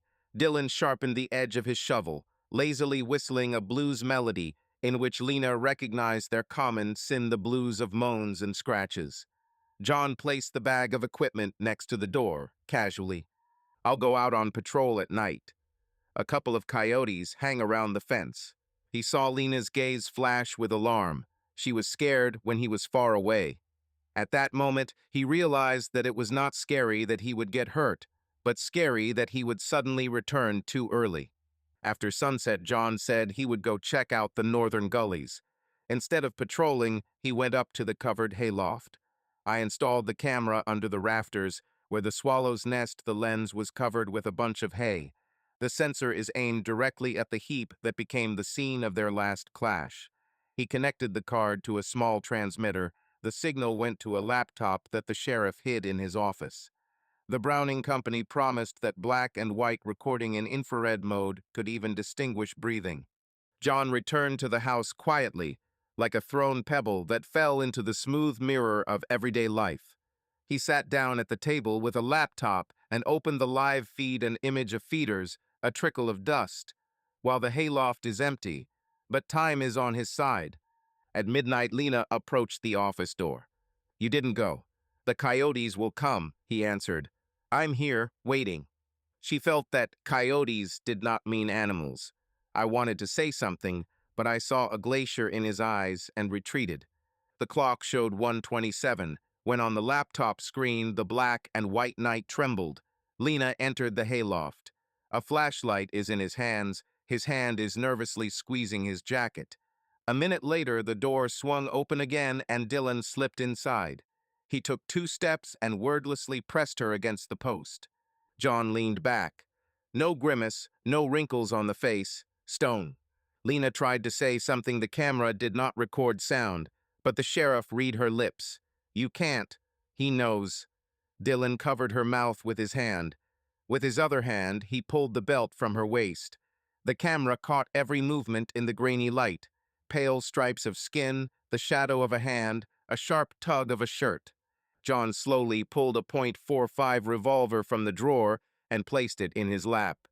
I didn't lift it, I just felt heavy. On the screen, Dylan whispered something to Lena based on the shape of his lips. "He's sleeping." She shook her head, but her arms wrapped around the guy's neck. John saw this was not under pressure. "This is the call." Lena threw her head back for a moment, her lips trembled, and the sheriff suddenly realized. At that moment, she was alive as brightly as a cow when a bull calf suckles, like a horse in a gallop, like a boy who crushed a kiwi under his boot for the first time. Dylan put her down on the hay. The two bodies merged into one blur of shades of gray. The camera recorded the tremors, but Lena's face was turned towards the lens. Her eyes were half closed. Her mouth was slightly open, pleasure and suffering. And again, no sound, but John heard it in his bones, the growl of flesh, the crunch of prohibition. He let the recording go. I watched it to the end.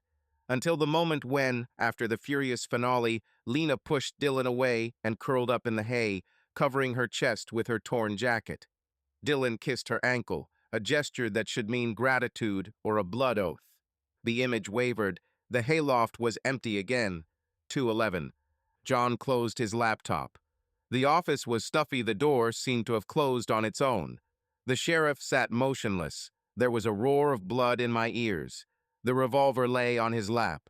He could pick it up, go out, and sweep everything away in one red flash.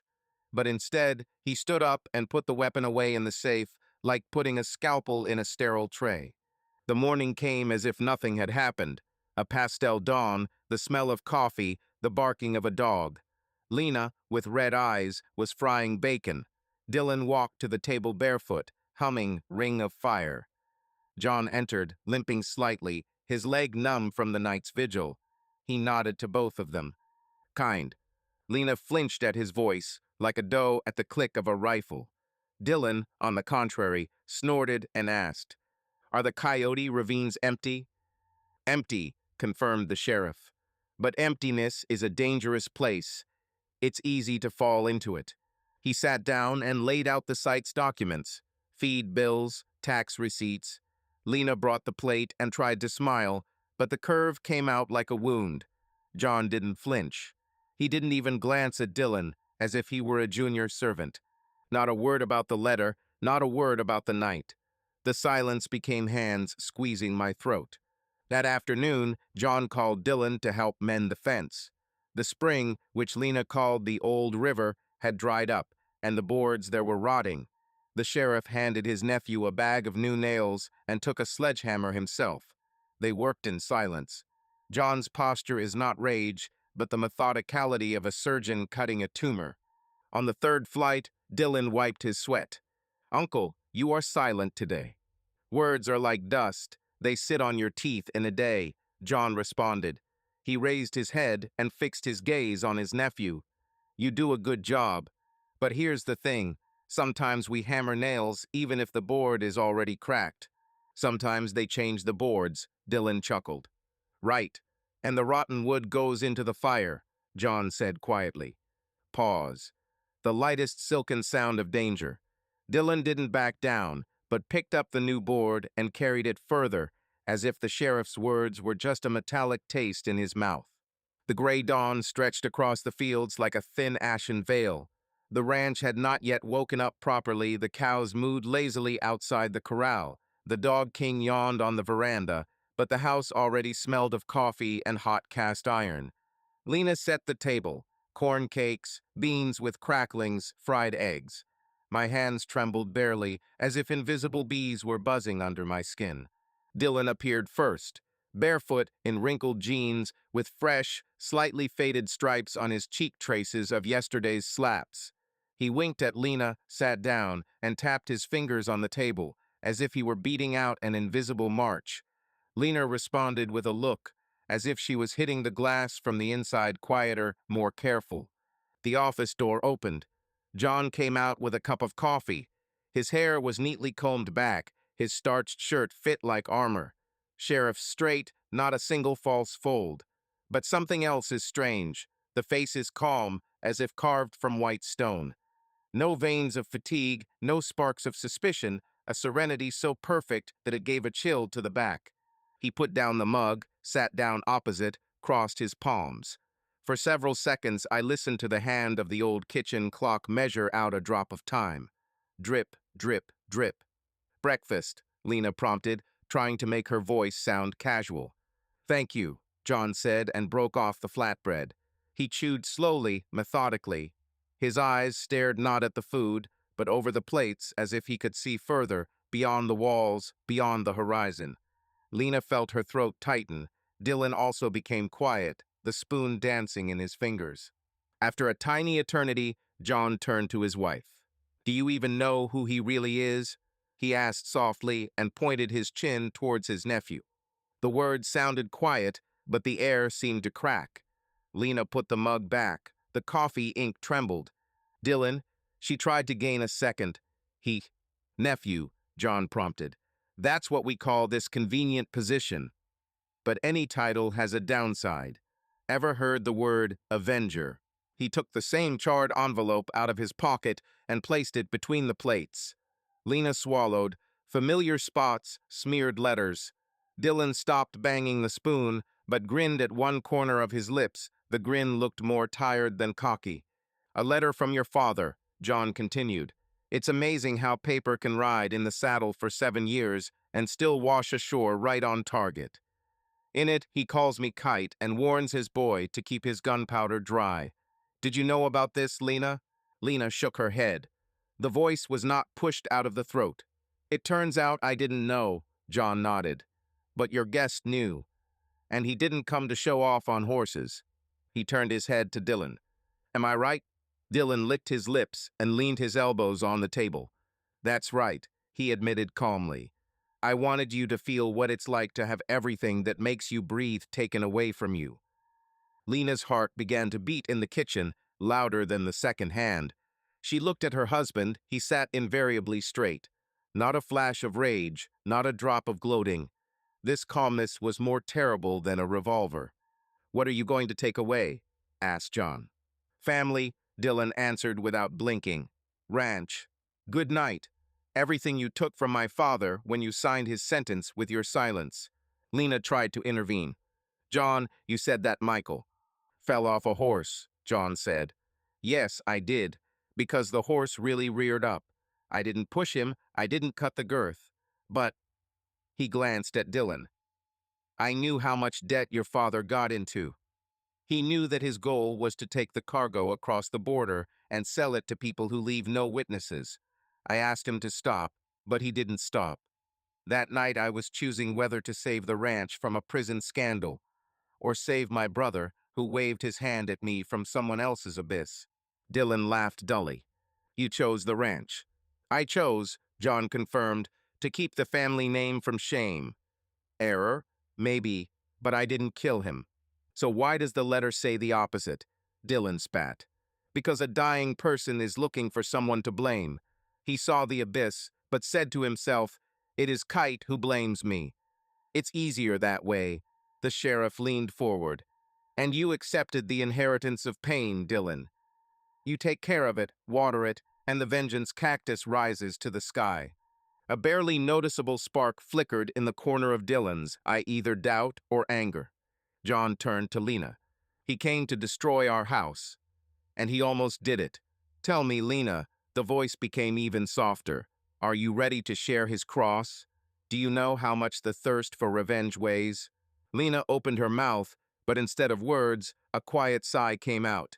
Scenes before your eyes, a night in the hay, the taste of forbidden kisses, tenderness and cruelty in one fire. She understood. Now any phrase would become either a confession or a betrayal. Dylan stood up, the chair creaked. Don't drag her in. It's too late, John almost whispered. She's already at the epicenter. He stood up, adjusted his belt, minting the words. Listen, both of you. I'll leave you some time. I'll be back in an hour, and it will be clear what we are doing with this ball of poison.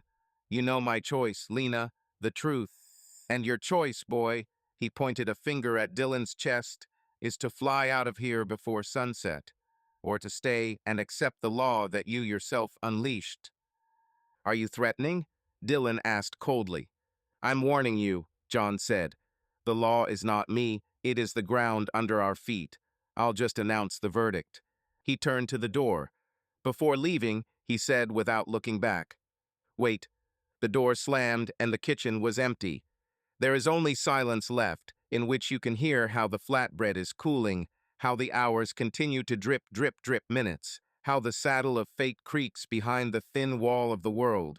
Lena sat down and hid her face in her hands.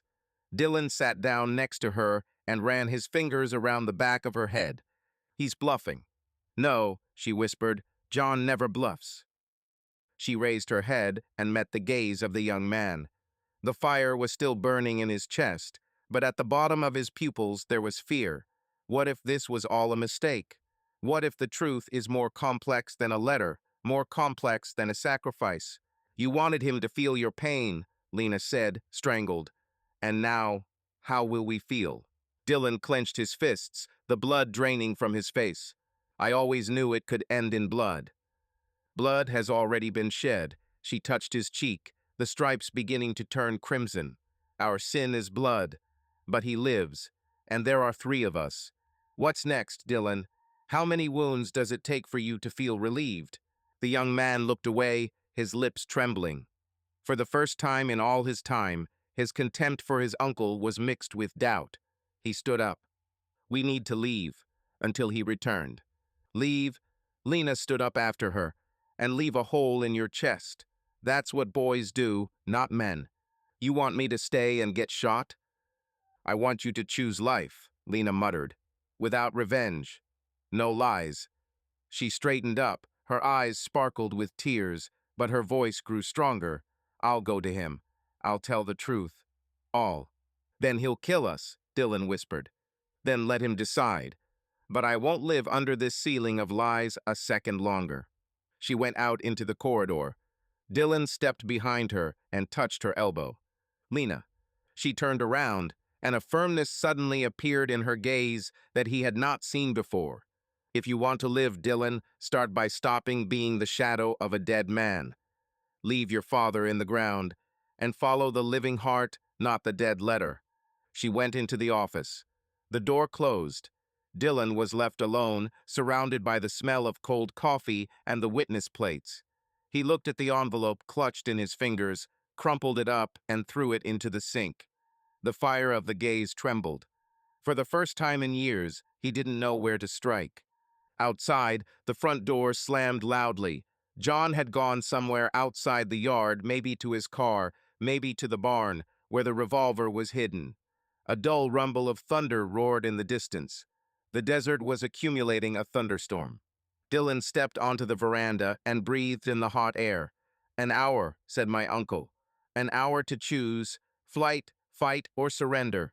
He ran his fingers along the scar line on his bicep, reminding himself of past battles. But for the first time I realized, battles for the dead rarely give victory to the living. The sky was darkening. The first lightning flashed on the horizon.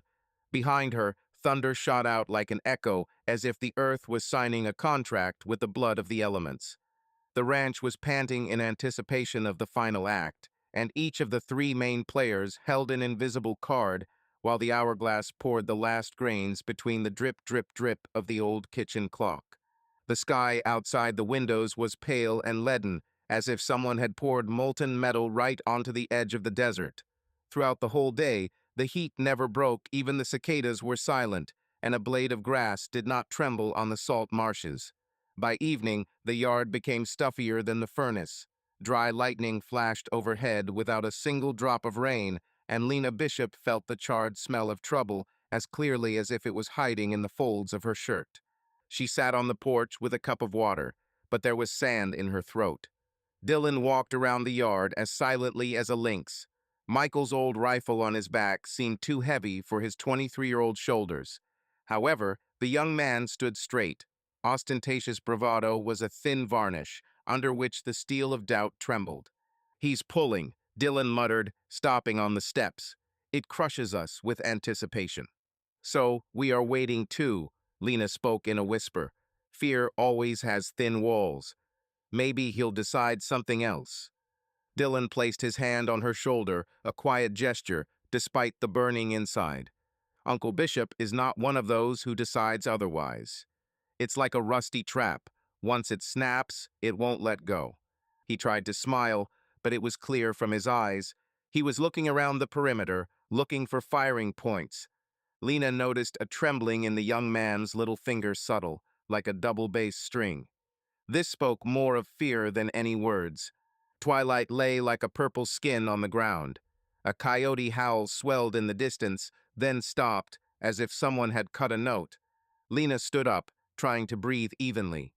"We could leave now," she whispered. "We won't get to the highway calmly." Dylan shook his head. "It seems to me that he has already placed flags, as if in a raid." Lena remembered John's look at breakfast. Calm, glassy. It really was a trap. Silence on the inside, steel teeth on the outside. Then, "We must talk," she said. "He can still hear. We have passed the point of return. Now there will be a bullet or a grate. The choice is not ours." The first pops began around midnight. Lena went out onto the veranda. It smelled of hay and roasted wood. The wind corridor carried the spark somewhere towards the western barn. She saw a thin ribbon of smoke, raised the lantern, and immediately realized. The flame was beginning to open like a red flower. "Fire!" she shouted. Dylan jumped out of the house, his gaze darting to the tongues of fire that licked the walls of the hayloft, the very one where their secrets and wines were hidden. "I'll take the pump." He rushed to the barrel. But as soon as he touched the handle, there was a hiss nearby. A shot pierced the ground. The earth splashed his boots with hot crumbs. Lena screamed. John Bishop stepped out of the edge of darkness. On his shoulders was a 12-gauge hunting shotgun, the barrel glistening in the glow of the flame. The face is again a stone mask. The tongue was silent, but steel thundered in the silence. The flames behind him burst out of the cracks, scattering sparks in the wind. The stable was illuminated by red. All three figures were visible, as if on a theater stage. "Uncle!" Dylan raised the barrel of the rifle, but didn't point it. He just kept it ready. "Don't make it worse." John didn't answer. Slowly, step by step, he approached. The shotgun was half ready. Orange reflections ran across his face, drawing the ancient mark of the law. Lena stood up between them, spread her arms. "John, please, I'll say everything, but not like that." The sheriff stopped. The shotgun was not lowered, just raised an eyebrow, an invitation to the last word. We are to blame. Lena's voice was broken. I betrayed you. But hatred will not resurrect Michael. She will only kill the living. John tilted his head slightly to the side, as if listening to a distant sound. The fire crackled, sparks fell, and the wind blew the smoke around. He finally spoke, his voice quiet and even. You both made your choice. Now I'll make my own. He clicked the shutter. Lena rushed forward and grabbed the barrel, but the cold metal twitched, and the blow of the butt on her shoulder threw her to her knees. Don't. Dylan rushed forward and put the rifle to his shoulder. John turned around quickly and fired. The shot pierced the air with a predatory roar, whistled near Lena's ear, and poured into the wall of the barn. In response, a rifle shot cracked the bullets, scratched the sheriff's sleeve, and splashed with cotton fluff. 3 hearts began beating like mad horseshoes. Lena stood up and screamed, but a new explosion of fire drowned out the scream. The hayloft was engulfed in a curtain of flame. The roof was sweating with resinous drops. If the boards collapse, sparks will blow onto the gas barrel and the ranch will fly into the air. John moved towards Dylan. He took a step back, rested his heel on the root, and staggered. Lena rushed over and grabbed Dylan's rifle by the barrel, trying to lower the muzzle. Don't shoot, she whispered. This is the end, Dylan, not like that. The fire was already 5 yards away. The heat was as if the door of hell had been opened. Capillaries cracked in my skin and my eyes watered. The horses' leashes jingled. The animals beat their hooves, sensing death. John came close. The muzzle of his shotgun rested on the forged toe of his nephew's boot. Their eyes met the color of the night sky and the color of a hawk at sunrise. Shoot, Dylan challenged. If you want the end, go ahead. But the truth will not fly out of the barrel. The sheriff cocked the gun. Lena closed her eyes, sobbed dry, her body twitched. And here the chapter can turn into one of 3 roads. At that moment, the beams of the hayloft could not stand it. The charred sleepers collapsed, spraying sparks. The rumble blocked everything. The flame greedily licked the barrier of dry boards. The horse neighed. From horror, the sound became almost human. John turned around for a second, and that was enough. Dylan rushed forward with his chest, knocked the shotgun aside with his left hand. The shot rushed upward and tore apart the lunar sky with a chain of fire. With his right hand, he hit the sheriff under the ribs with the butt. John swayed, but he held on heavy as an ox. The counterblow of the butt hit Dylan in the cheekbone. Lena screamed, gathering the last of her strength, but in the noise of the fire, the scream was a whisper. The flames were already licking the walls of the stable. She rushed to the barrel, stuck the hose into the pump. There was no water. The pump burned out in seconds. The hose melted like wax. On the ground, in a ragged circle of sparks, 2 men grappled, shotgun, rifle, fists. John tried to intercept the barrel. Dylan was eager to shoot. The techniques were either bar or painful. Everything was mixed up. Suddenly, there was a click. The bolt of the rifle crunched. John grabbed the carbine, pulled. The barrel struck Dylan's knee. Dad was waiting for help, the young man wheezed. And you only saved your name. He refused my hand, John replied, and knocked the air out of his nephew with a shoulder blow to the chest. At that moment, the roof of the hayloft burst into flames like a kerosene torch. Her downfall was a foregone conclusion. A heavy beam broke and hit Dylan from behind a dull crack, as if an oak tree was being broken. He collapsed to the ground. Lena screamed. Dylan! John dropped the shotgun and rushed to his nephew, but it was too late. The log, under the weight of the burning boards, fell with renewed vigor. Dylan opened his eyes. The reflections of fire were blazing in them. His breathing was wheezing. It's too late, he whispered. Kite has finally come. Lena grabbed John by the shoulders, trying to pull the beam away with her bare hands. The wood hissed, burning my palms. Dylan smiled in the smoke, the smile of a boy who saw a star fall. A dry cough, blood at the lips, then silence, quiet like the whisper of the wind in a canyon. The fire roared, and the front of the stable caught fire. John carried Lena out, almost dragging her. In the courtyard, they fell into the red dust, coughing, looking at the dying house of childhood memories. The firefighters won't make it in time, Lena wheezed. The sheriff looked at her. The ashes lay on his hair like gray hair. He stood up and walked towards the pickup. Lena tried to get up, but her legs wouldn't obey. The engine roared. The pickup truck sped away without looking back. Lena fell to her knees in the scorched grass, watching John's dashboard disappear over the hill. The fire consumed the past, present, and future. She covered her face with her hands.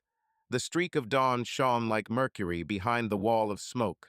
Subscribe to our channel so that your love doesn't cheat on you, and go ahead and listen to the next story, because this story is nothing compared to the next one. If you're under 18, don't even think click to the next one.